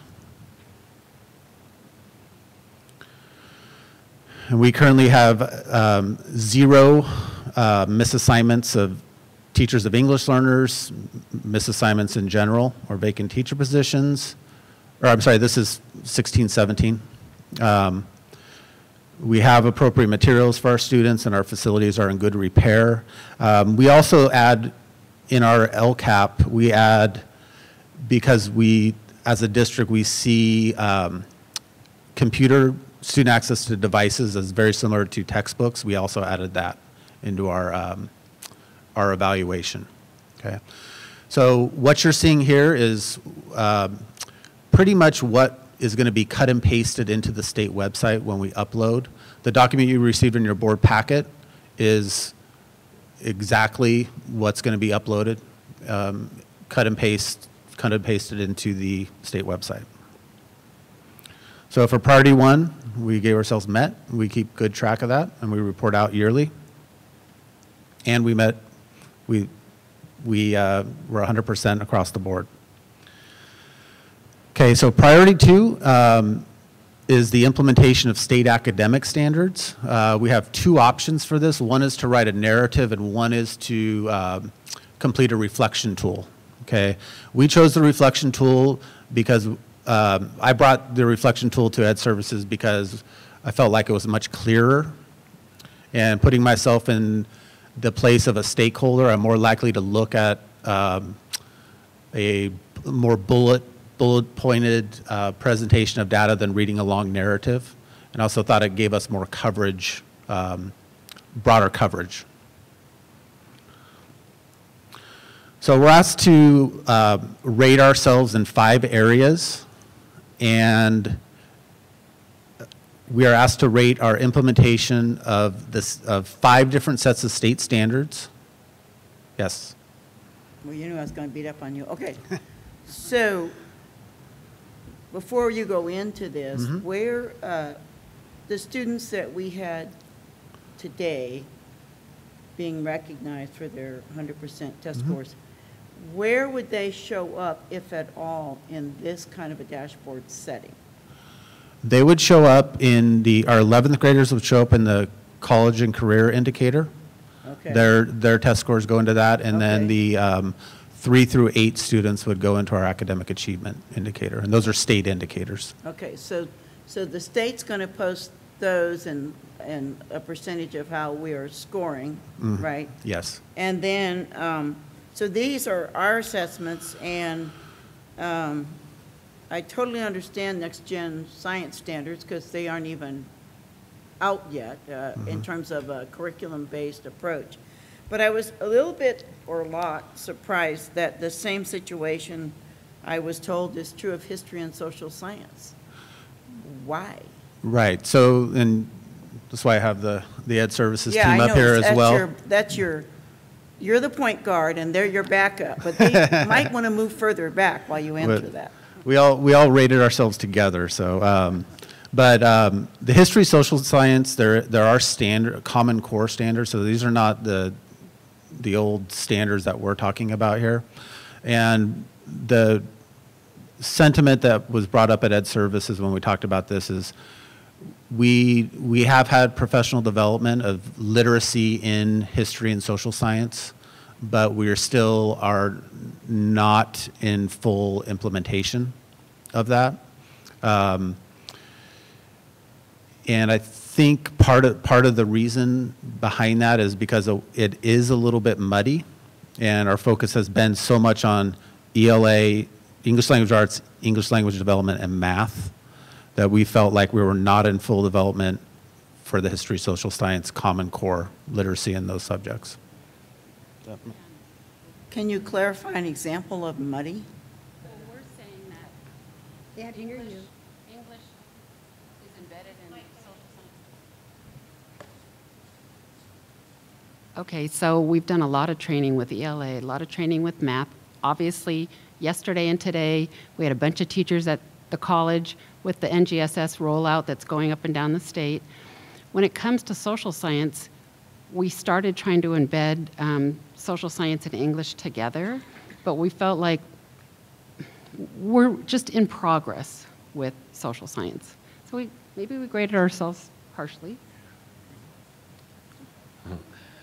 So this is where this is called backup. So everybody's trying to hide him. We're blocking out. So here's what I believe. Since the Common Core standards came out for ELA and there was literacy embedded for both science and history, we have done trainings for the history and science teachers, and we have seen an increase in the writing assignments and in using nonfiction documents in those classes to do writing assignments, but we haven't fully embedded all of those standards because the matching standards that go with their curriculum have not yet fully evolved. So that we want to match those literacy standards in science to the next generation standards, which, as you just noted, the framework is just coming out, so we don't have any. It hasn't gone from a framework to curriculum that matches those together yet to support those teachers. And we're even a couple years behind that in social studies. So we're trying to essentially ask history teachers, connect these new literacy standards to your old history standards. And that's not been a clean discussion, so we haven't got all the way there yet, which is why we're ranking ourselves a 3. It's a little awkward when we say that we're moving to fact-based readings, and we're talking about the social sciences. Well, I think we're trying to move more towards actual primary sources and away from textbooks and looking at primary sources and comparing those, and we're moving in that direction, but I would say we're not fully engaged there yet.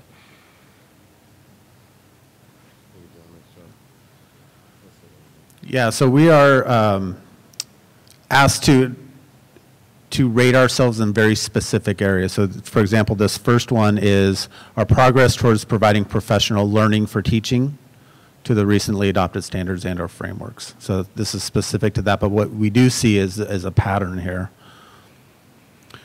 Number 2, making instructional materials that are aligned to these sets of standards. We do have English language arts, ELD, math. Next generation, we don't even have access to buy textbooks right now. One of our biggest transitions is trying to figure out if we're going to go integrated in science or not right now with our science departments, or we're going to stay traditional. And so right now it's been a back and forth, and you know it's almost a 50-50 split. So we got some work ahead of us when we decide what type of science curriculum we're going to go to. So area number 3 under this priority is identifying the district implementing policies or programs to staff regarding improving instruction in these areas, and you could see the same pattern there.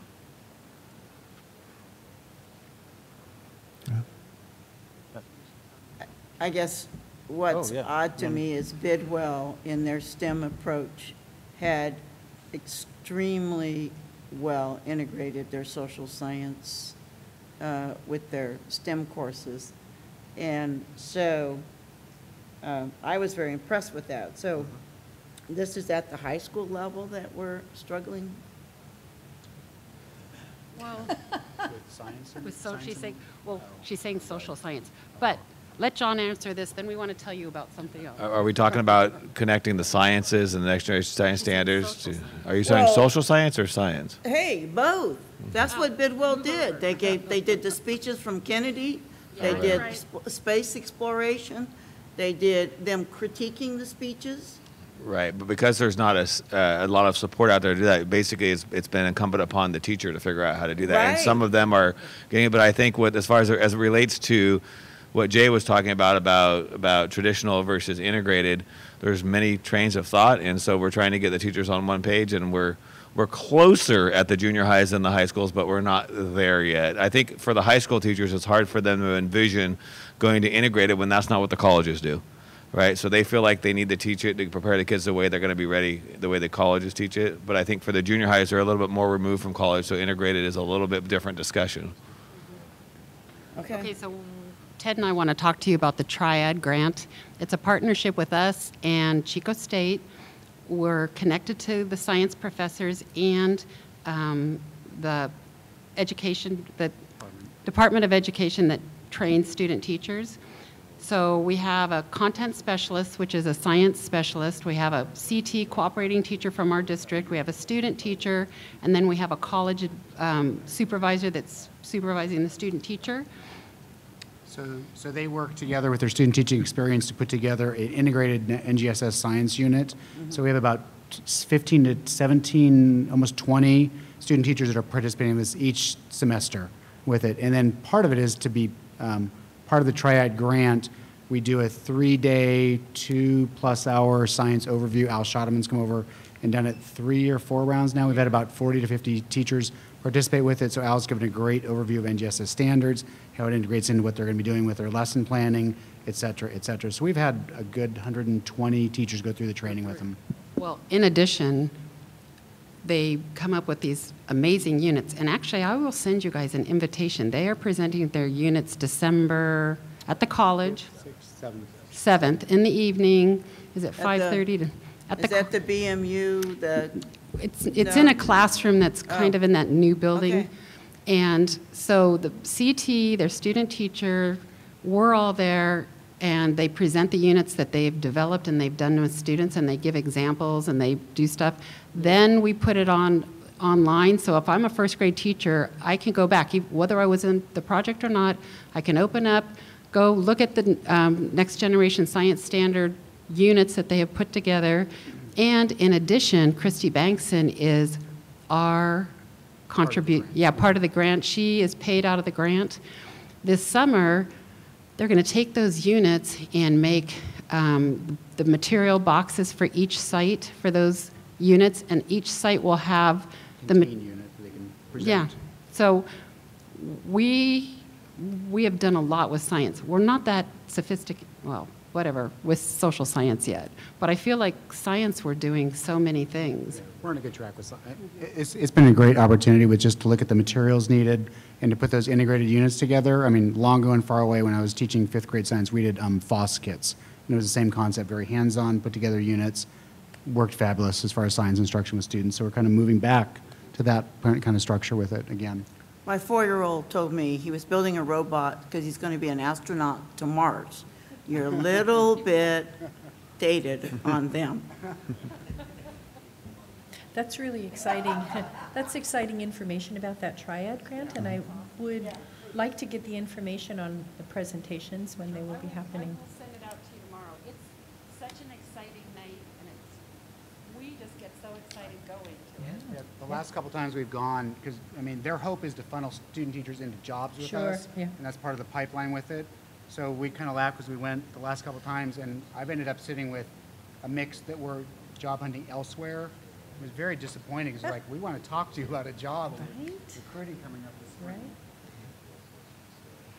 Right. The last area under priority 2 is asking us to essentially rate ourselves as far as identifying teacher and teacher need, as far as individual teachers and groups of teachers. We talked about this a little last meeting in the context of DLC.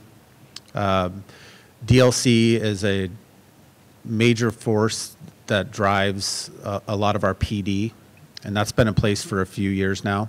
We're very hard on ourselves. I started off with a 5 for the one, and then I got shot down by the rest of the group. So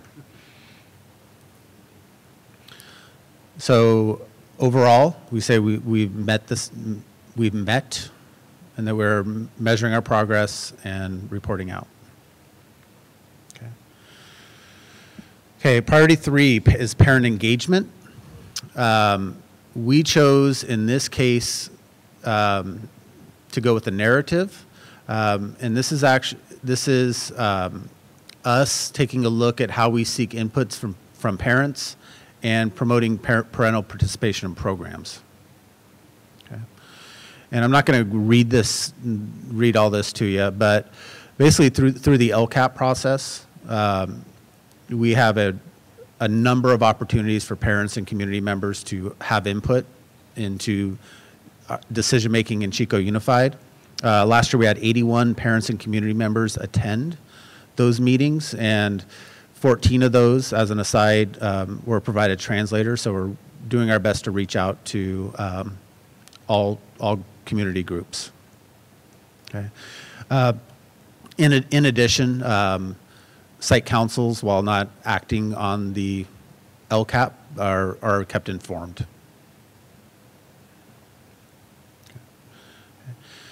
We, as a district, we reach out to parents and students for feedback each year on a survey that we give in conjunction with Chico State. So we survey all our staff and our parents and our 3rd through 12th grade students. What we're taking a look at right now with that is the data that we get back and the manner that we get it back. And right now we're getting school level data. Okay, so not district level data. That's reviewed with district staff and site administrators. Okay. We also have seen an increase in the number of our parents accessing the Aries online portal over the years. And the numbers here reflect an increase from the 15-16 year. Yes. I have just a quick question. I use the parent online portal at PV, and it's gone through some upgrades this year. Have all of them gone through similar upgrades, or is that kind of school specific? The portal is set up the same for each site, so same access. And we're looking forward to a new app for that, for mobile devices, coming out soon, we're told. Targeted case managers provide a lot of parent outreach for us. We started measuring their parent contacts 2 years ago in areas, and we saw an increase last year of, a little less than 100 contacts. And so what these targeted case managers do, you guys are familiar with that, but it is really important to reach out, get families help, and help make them comfortable to come into school, take part in ELAC meetings, for example. Okay, so for parent engagement, we have, through the LCAP process, we've been monitoring over the years, so we're going to say MET. And finally, school climate is priority 6, and that's the last local indicator that we will be rating.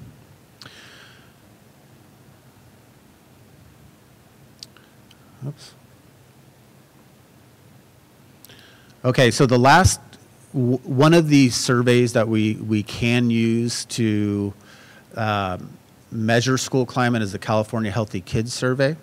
That is administered every 2 years. The last data that we have access to from that via the state is for the 15-16 year, and only for 7th, 9th, and 11th grades. No, I think you need all to stand up right here, because this is heavy duty. This is her last question. This is my, who the heck would send their kids to something where the percentages of motivation are only 38, where adults at school that care about them are 38%, where 15% say they have opportunities for meaningful participation, and 32% said they experienced harassment or bullying in the last 12 months.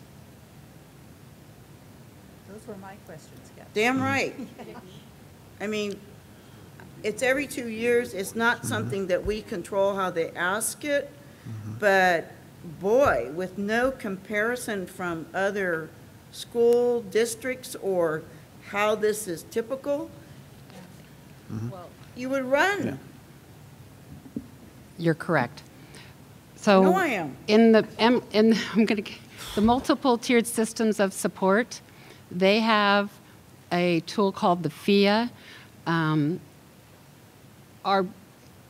It's a matrix that the schools just have, Tina McManus used it last year and had people from Oregon and Iowa come with outside eyes.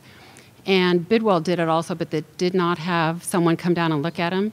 This year, we have 5. Well, so let me get back first to the FIA. It's a tool that you really look at every aspect of your school, and you rate yourself on 0 to 3. And it talks about many of these things. Every site has done it with their leadership teams. Some have done it with lead teachers, but every site did it. And at our leadership meeting last Thursday, was it? They brought their scores and they sat in groups and they talked about where are their low scores on their sites. And I will tell you, they stood up and said, yeah, I looked at the heading and I thought, we're a 3, which is the best.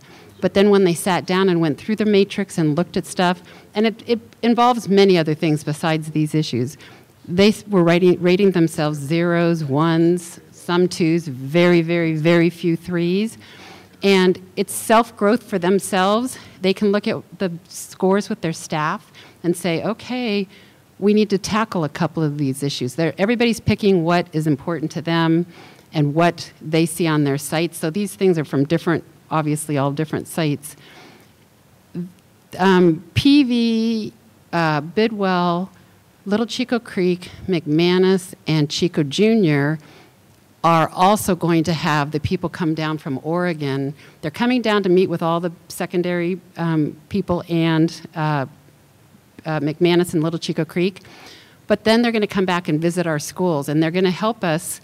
They're going to look at our FIAs, and then they do a fit tool. And Ted and I were interviewed when they did the McManus one, and they ask all these questions, and they're here a whole day asking parents, teachers, staff. They had us come in for about 90 minutes. And the questions that they ask, very minutia. Yeah, very minutia. And I mean, it's very interesting. I'll give you a good example that we were in with the PTA president and the school site council president and Ted and I, and they asked about, do we ever survey parents about what they're thinking? And Ted and I are going, got this, because we do that survey every year. And these two very involved parents said no. It was February, and we had a 4-week window open on the parent survey that was in the 2 weeks into it.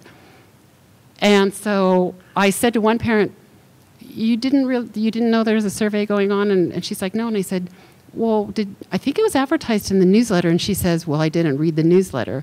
And then the other person kind of said, oh, yeah, I haven't read the newsletter yet, blah, blah, blah. But I'm thinking, hey, we have a parent survey, blah, blah, blah. We should get a 3. And they're like, you have a parent survey that the parents didn't realize was going on, so you get a 0. And so we started laughing, going, oh, we probably should have sent a dialer. We probably should have done a lot of it. It's like, I taught them. It's not my fault if they didn't learn. I had just such a big aha moment. You can do everything, but if it doesn't reach them, then what? So that's our new philosophy this year, is saying, okay, are we reaching them on all these different areas? So every school's looking at it, but the 5 schools are going to go through that tough all-day evaluation. Oh.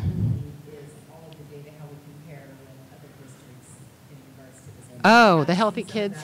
Well, they will be able to get that. Well, but also I think that Joanne's response and Ted's response was, there's nothing here that says we reacted to the data in a constructive way, that we used it insightfully to start taking steps. It's 2 years old, but they're already doing stuff. But there's nothing in this that says you did anything except go, oh, wow, okay.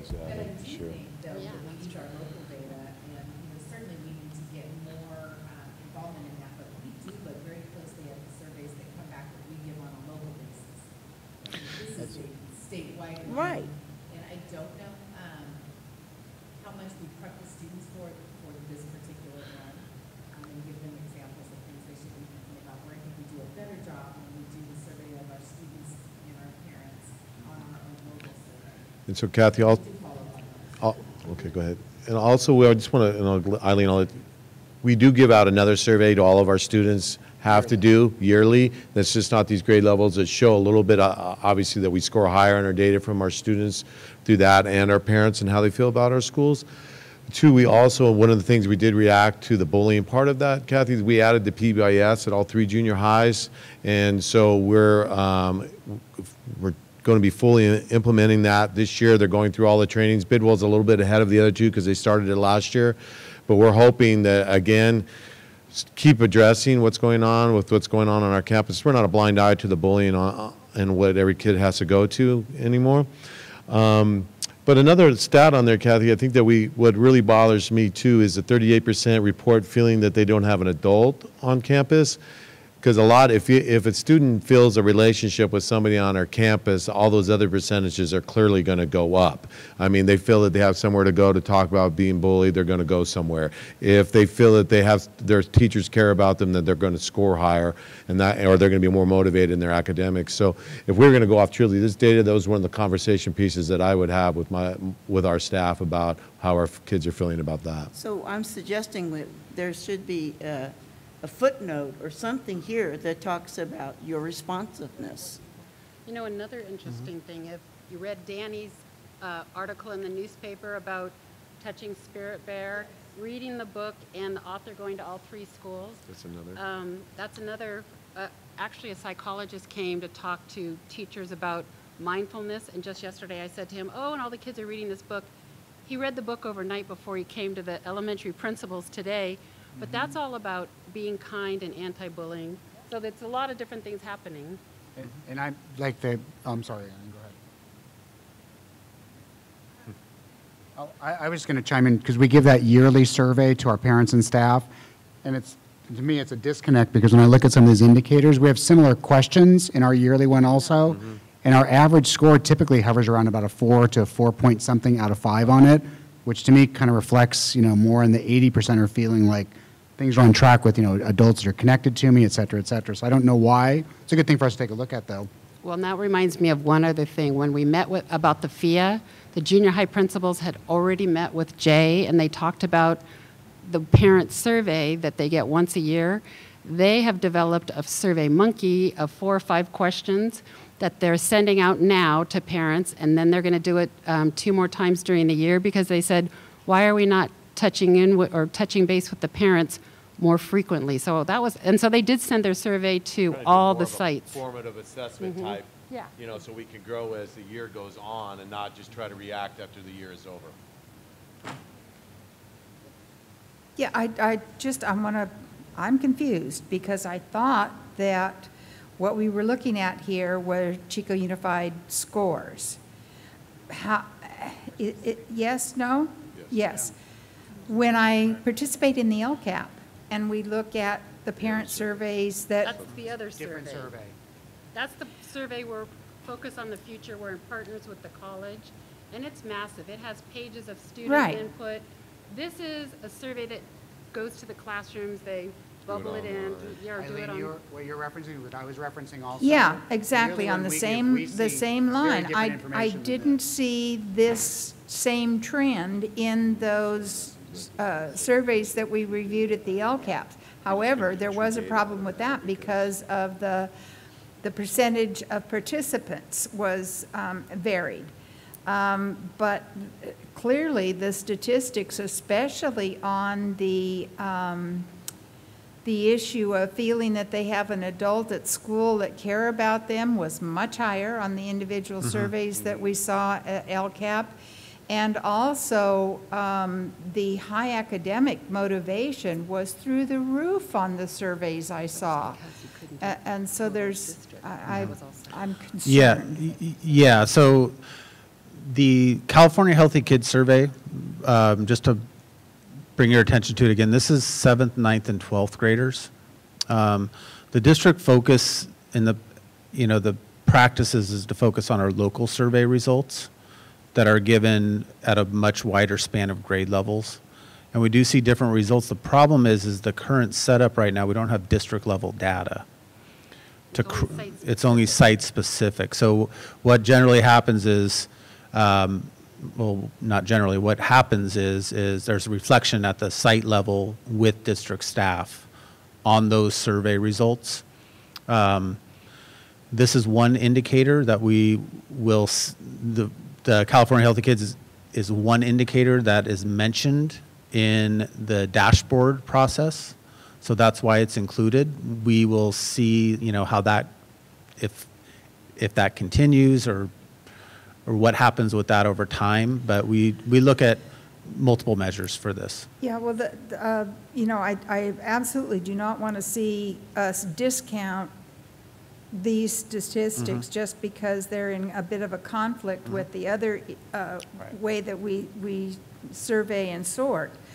because there are some alarming things here. But I would like to see us try and get a handle on truth-telling, I guess. I mean, not that the people taking the survey, but that the results tell us more truthfully what's really going on out there. This concerns me. So Eileen, I would agree with you. I think we need to remember that this is not current data. This is data that is 15, 16, before we started implementing a lot of the things that have been in our LCAP. And very honestly, it is something that we have not prepped our students very well for. We've given it to them because the survey data, when it comes back, really hasn't had value to us. If it is going to be used as something, I think we will have to do a much better job of sharing with our students and our staff. Wait a minute, this is coming back, and we really need to prep our kids and make sure that they take it seriously, that they're honest, because it's a reflection of their schools. Pretty sure that really hasn't been something that we've done, right or wrong, has not been.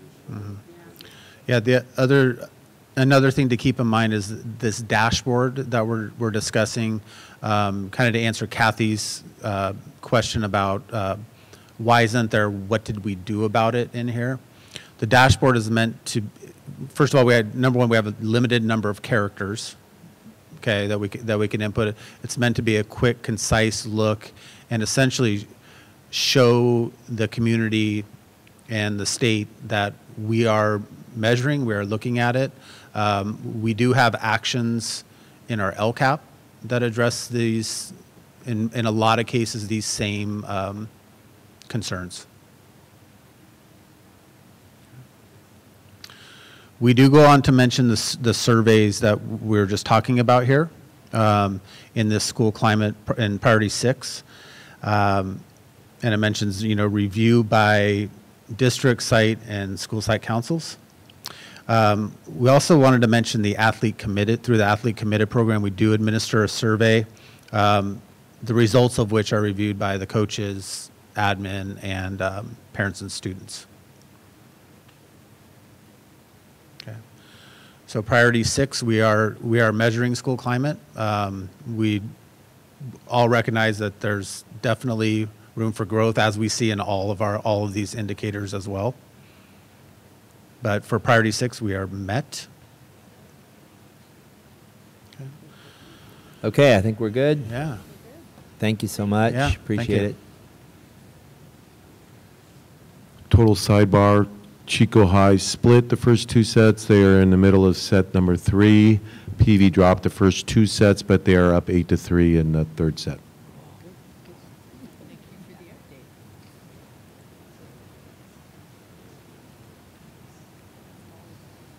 Volleyball, yeah. Okay. All right, Julie, you get to come up now. Believe we are on. 10.1? Yeah, 10.1. I will be recusing myself from this agenda item.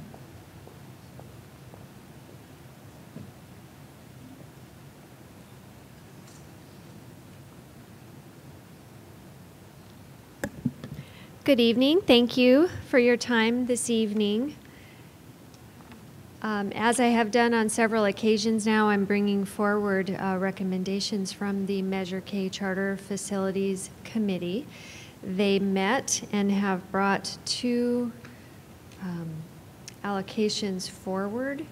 One is, excuse me, get my notes in order here. One is for Forest Ranch Charter School.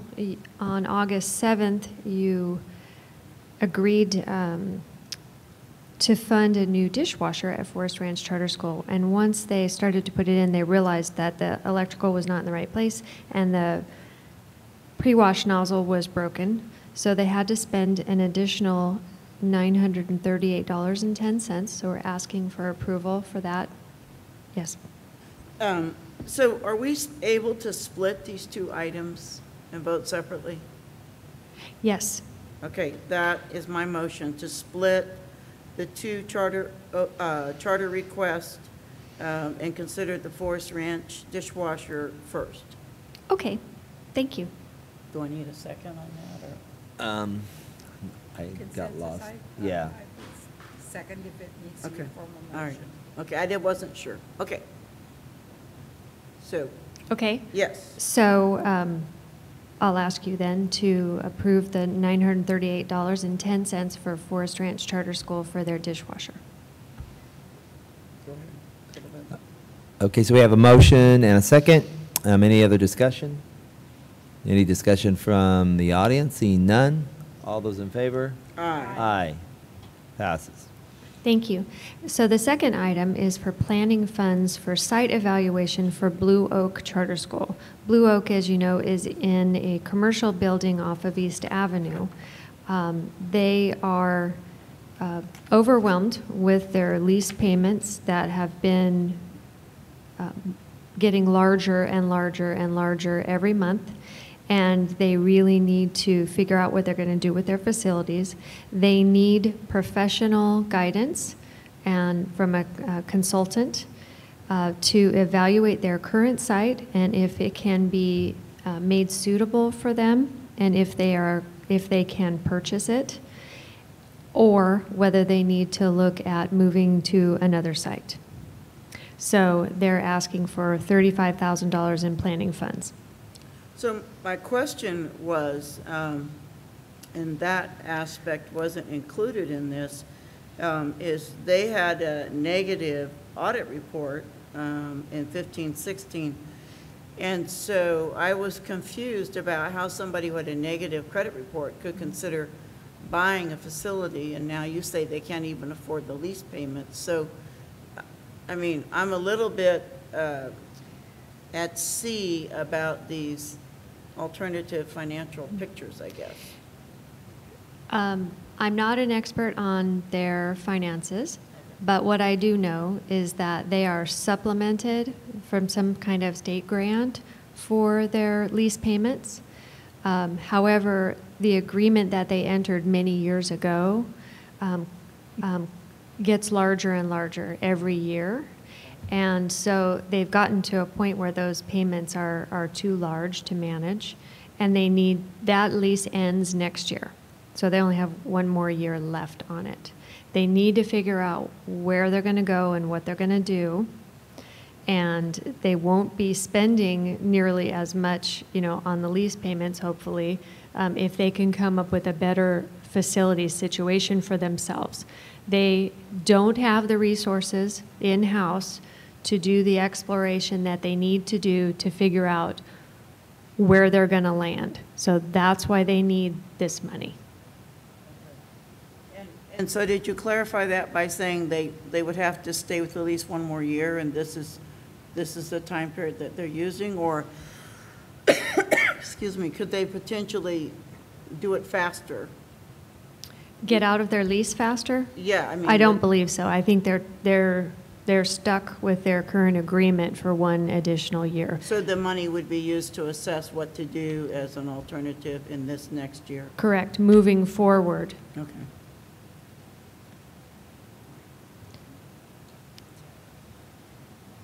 Is that it? Yes, that's it. So as far as using funds to do that research, investigation, or fact-finding, and that's appropriate use with the bond money? I believe so. It's really no different than hiring an architect. Okay. And the portion of these dollars will go toward an architect's professional guidance for them. So it's the early stages. Yes, sir. Okay.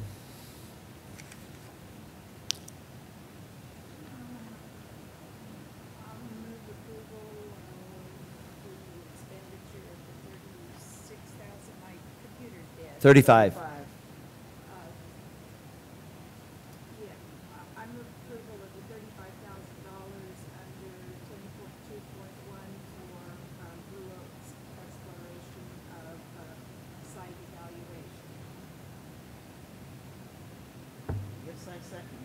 Okay, motion's been made and second. Any other discussion? Under discussion, even though I made a motion. Could you use your mic, please?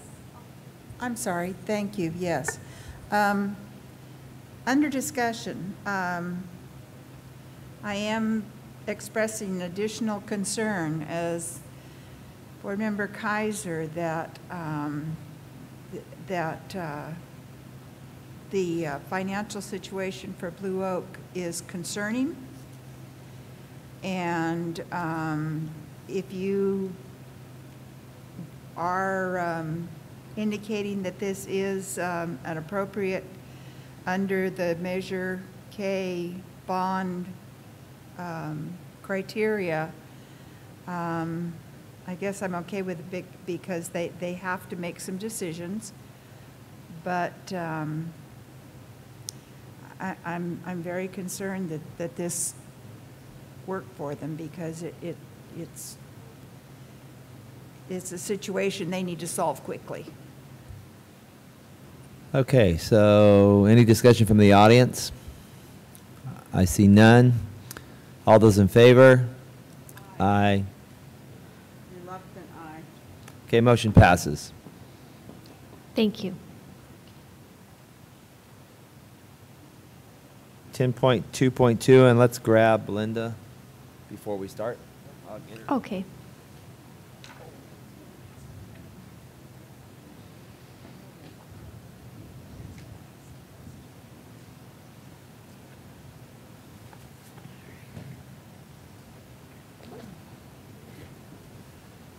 Thank you. As a part of our obligations under the California Environmental Quality Act, we have developed an initial study and a mitigated negative declaration for the Pleasant Valley High School Stadium project. The mitigated negative declaration recognizes there are impacts due to our construction, but they can be mitigated to less than potential levels. You have a copy of the initial study mitigated negative declaration as well as the mitigation monitoring plan for your review. These documents have been made available for the public, and we will have to have a public hearing this evening on this document. Did you have any questions about the study? So one aspect of this, first of all, it's incredibly detailed and very qualitatively structured. So I'm impressed by the work of the Michael Baker International. What appeared to be different about this, and so here's a question, you can tell me if we should put this in the open or not. We did not have the issue of the airport as a mitigation at all with Chico High, and whereas I recognize some of these issues at the Chico High one, they not nearly as many. And there was some of these mitigations were, yeah, we could probably do them when we know what they're going to do. So it appears to be that there's sort of a series of waves of potential mitigations that might happen once they know what we're going to do. But the airport one was the one that kind of struck me because of the height level, and I was a little surprised that we didn't have an answer to that one, a proposed answer. Yes. The lights are what the issue is. Yes. And the lights that are already there, we're not putting in lights that are taller than the lights that are already there. So I do not believe that we have an issue at all because we're replacing in kind. So that didn't satisfy this guy, though? No. Okay. He's very thorough. Yeah. Here. Yes.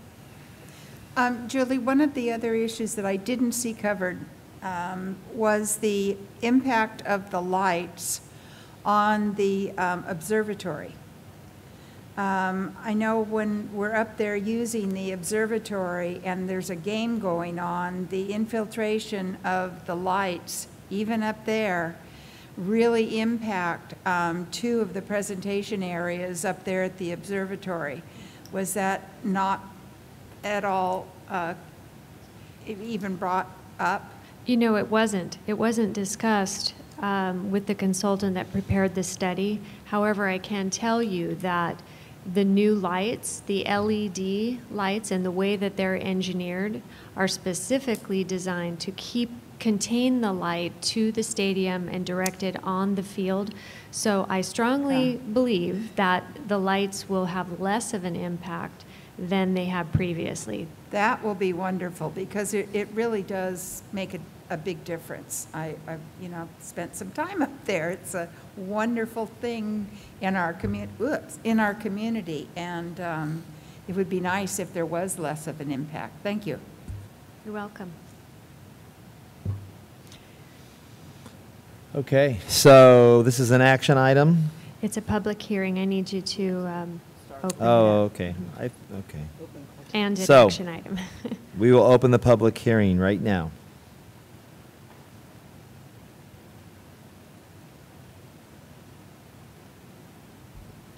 Public hearing has been opened. We could start now, make a motion.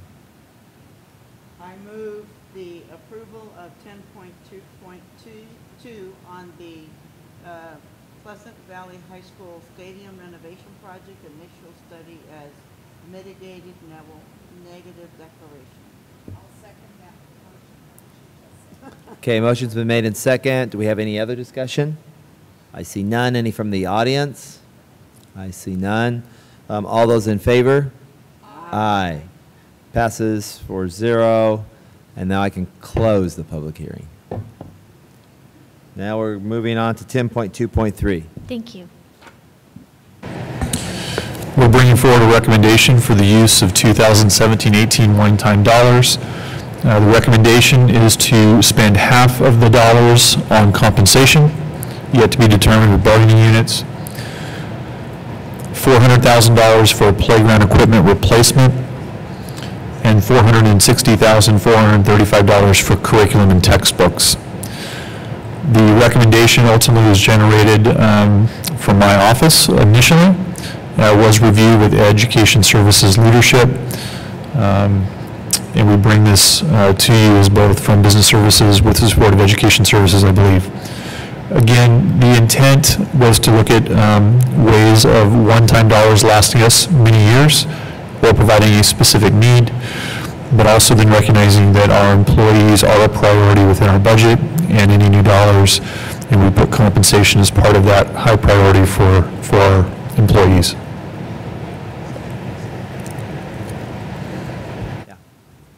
So the clarification, because we spent a lot of time talking about the online program that we wanted to potentially start maybe in January. So under the curriculum textbooks, I asked the question, is some of this for the online trial program, which I wouldn't see as abnormal, but my answer was more about specialized populations, and so this could be a specialized population, so I was just wondering.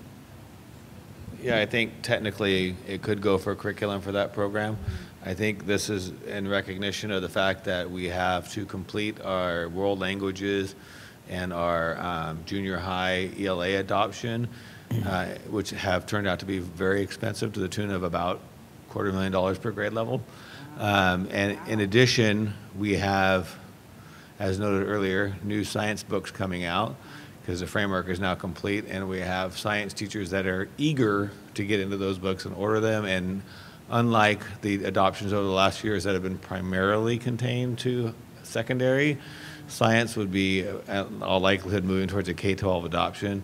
So this was mostly in light of the fact that we can now use that money to buy the finish the world languages and the ELA out of this money this spring, so they would have those books early and then use next year's allocation to focus on science. Additionally, there's about $100,000 woven in there for textbooks and resources needed for special education to make sure they are up to speed and have the same access to the same resources as everybody else. Good, thank you. With that, I move 10.2.3. Okay, motion's been made and seconded. So I'm confused here on the 1.7 million. That exactly what that's going to be used for. I know, but so it's all for books? No, not at all. There's three. Okay, so it covers a whole gamut. Three priorities: compensation, playgrounds, replacement or improvement, and textbooks. Okay. Those are the three priorities that we're recommending. I got stuck on the end there, and I was going, wait a minute, that's not what I remember seeing. And I'd so, like to get a clarifying question in too. So the employee compensation, that would be in addition to any negotiated increases for this fiscal year?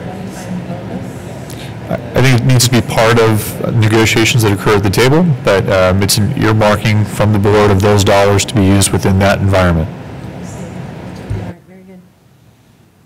there. Okay. All right. Yes.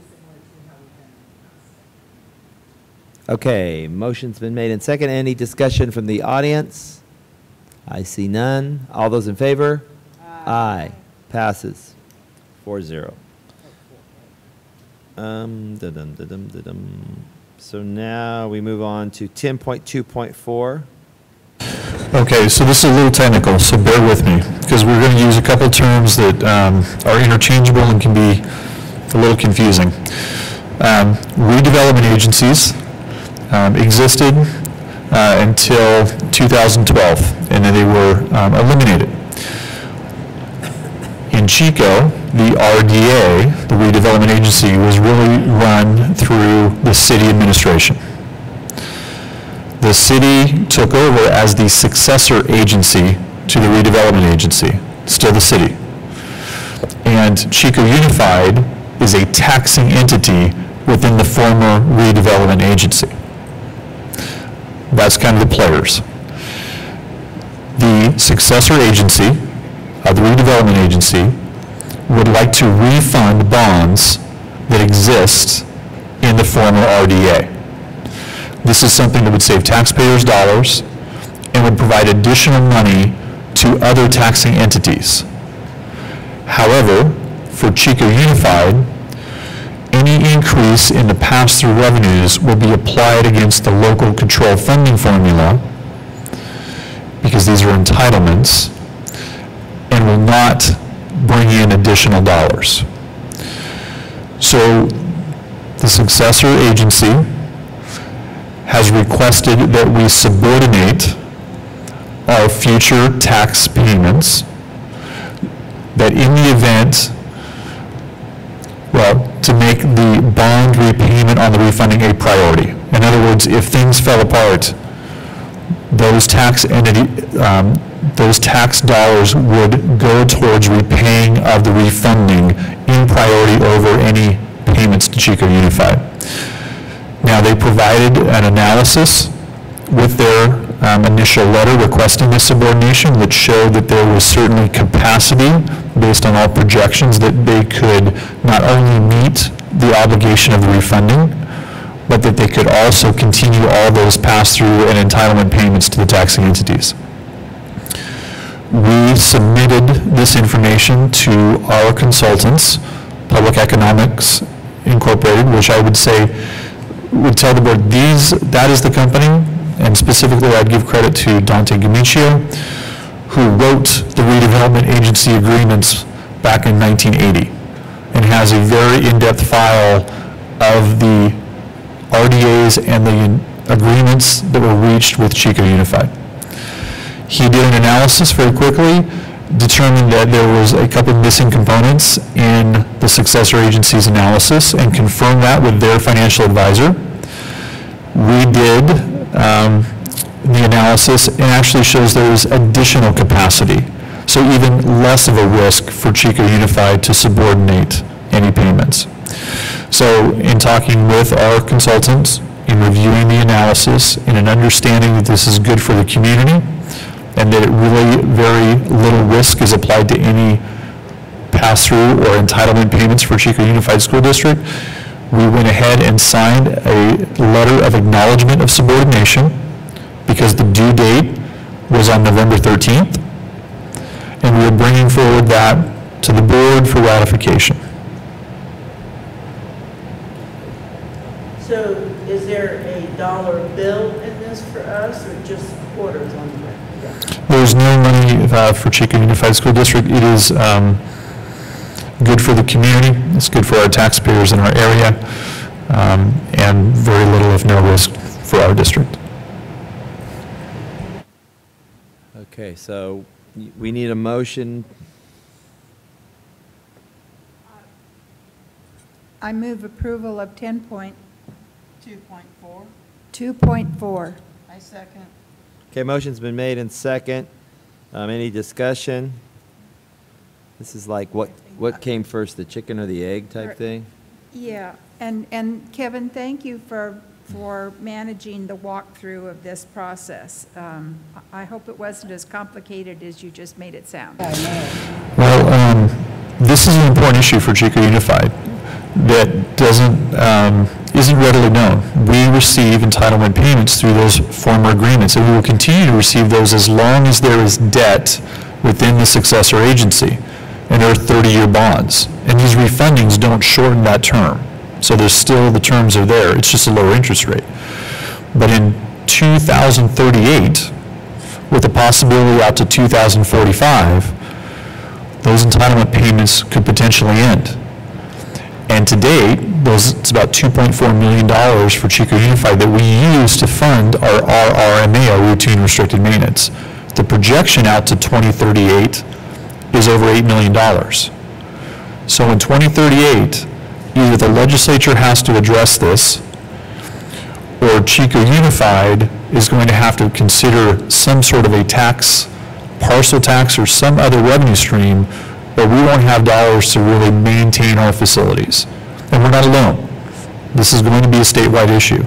So just so the board is informed, we have hired, you approved last year to work with PEI, and we have gone through the first phase of that to identify all the agreements. And Dante is going further now to determine if we've received all the money we've been entitled to and document that. So this is an issue that we want to have a very complete file, and we want to communicate it out to future administration and future boards. Kevin, I too salute you and your team for your thoroughness, and we need a hawk to watch the chicken and the egg. Motion's been made in second. We see no other discussion and no discussion from the audience. All those in favor? Aye. Aye. Passes 4-0. Okay, so now.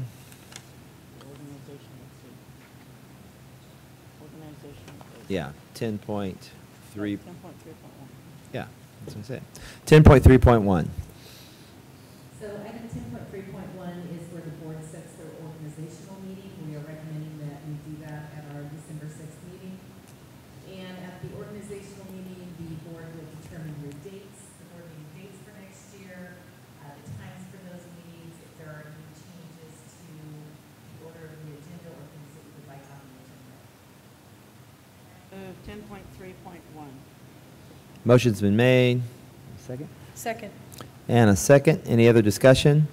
I have a question.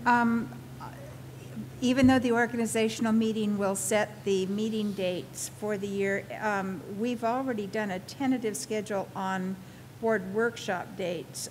Could we, if we need to or desire to, make changes to those at that organizational meeting? You can definitely make changes to the dates, and the board always has the ability to reset their agendas. Thank you. Okay, motion's been made in second. Any other discussion? I see none. Any from the audience? Seeing none. All those in favor? Aye. Aye. Passes 4-0. Any items from the floor? December 6th. I see none. We will recess and open up the annual meeting. Item 12.1. Annual meeting is now open. Okay, as a reminder, you are the directors of the Chico Unified Financing Corporation. This is our annual meeting. I'd want to inform the board that we made our final COPS payment in September of 2017, and that debt has fully been paid. The only remaining debt consists of the solar lease payments scheduled through 2025-26, and we have not issued any debt within the financing corporation. And and I had asked this question, and I just would like to have it publicly clarified. So the framework of attempting to save money by buying out this lease is not practical, but You know, always looking at early payment, reducing any interest for the district is a good idea. It's a good thing to go through. Currently, for the end of this year, if we were to do an early buyout, basically, or end the lease term early, it would be about $269,000. The annual repayment on this debt is $47,000 from a cash flow perspective, and the fact that if we did the early repayment, we would be then responsible for the maintenance of the solar panels themselves, and the fact that we're paying a fairly low interest rate, and over the next remaining 8 years will be fairly low amount. My recommendation is we not end this lease early at this point in time, but we'll continue to look at it. yes, so my suggestion as one of the directors, well, I'm a director, is that that kind of assessment would be useful to be included. So, you know, rather than just saying these are the payments, it would be helpful for us to have the information that these were the things that were considered about whether we would proceed in the same manner we are or make some change. So I just think that that analytical framework is a valuable thing to incorporate with the meeting report. And you know, since I've been at Chico Unified, I have not provided the backup documentation on that lease. It'd probably be worthwhile for you as directors to actually see that document and understand what is in it and what the terms are of the agreement. So I'll plan on sending you copies of that agreement. I think this is one of our earliest leases too. That's why it's also It was, I think it was one of the first solar panel installations done at Little Chico Creek. All right, no action, just I think your only action is to approve the minutes from the meeting last year. I move the approval of the meeting minutes from the annual meeting that was conducted on November 16, 2016. I'll second. Motion's been made in second. Any other discussion? I see none. Any from the audience? None. All those in favor? Aye. Passes 4-0. We'll now adjourn the annual meeting. Excuse me. And we will go back to reconvene to the regular session with announcements, which Nevada Union has 2 sets and the Panthers have 1. 16-13 what? Right now? Oh. Oh, so they did, oh, you have. So it's, wow. We can hang around here till we know. Any other announcements? I see none. Meeting adjourned.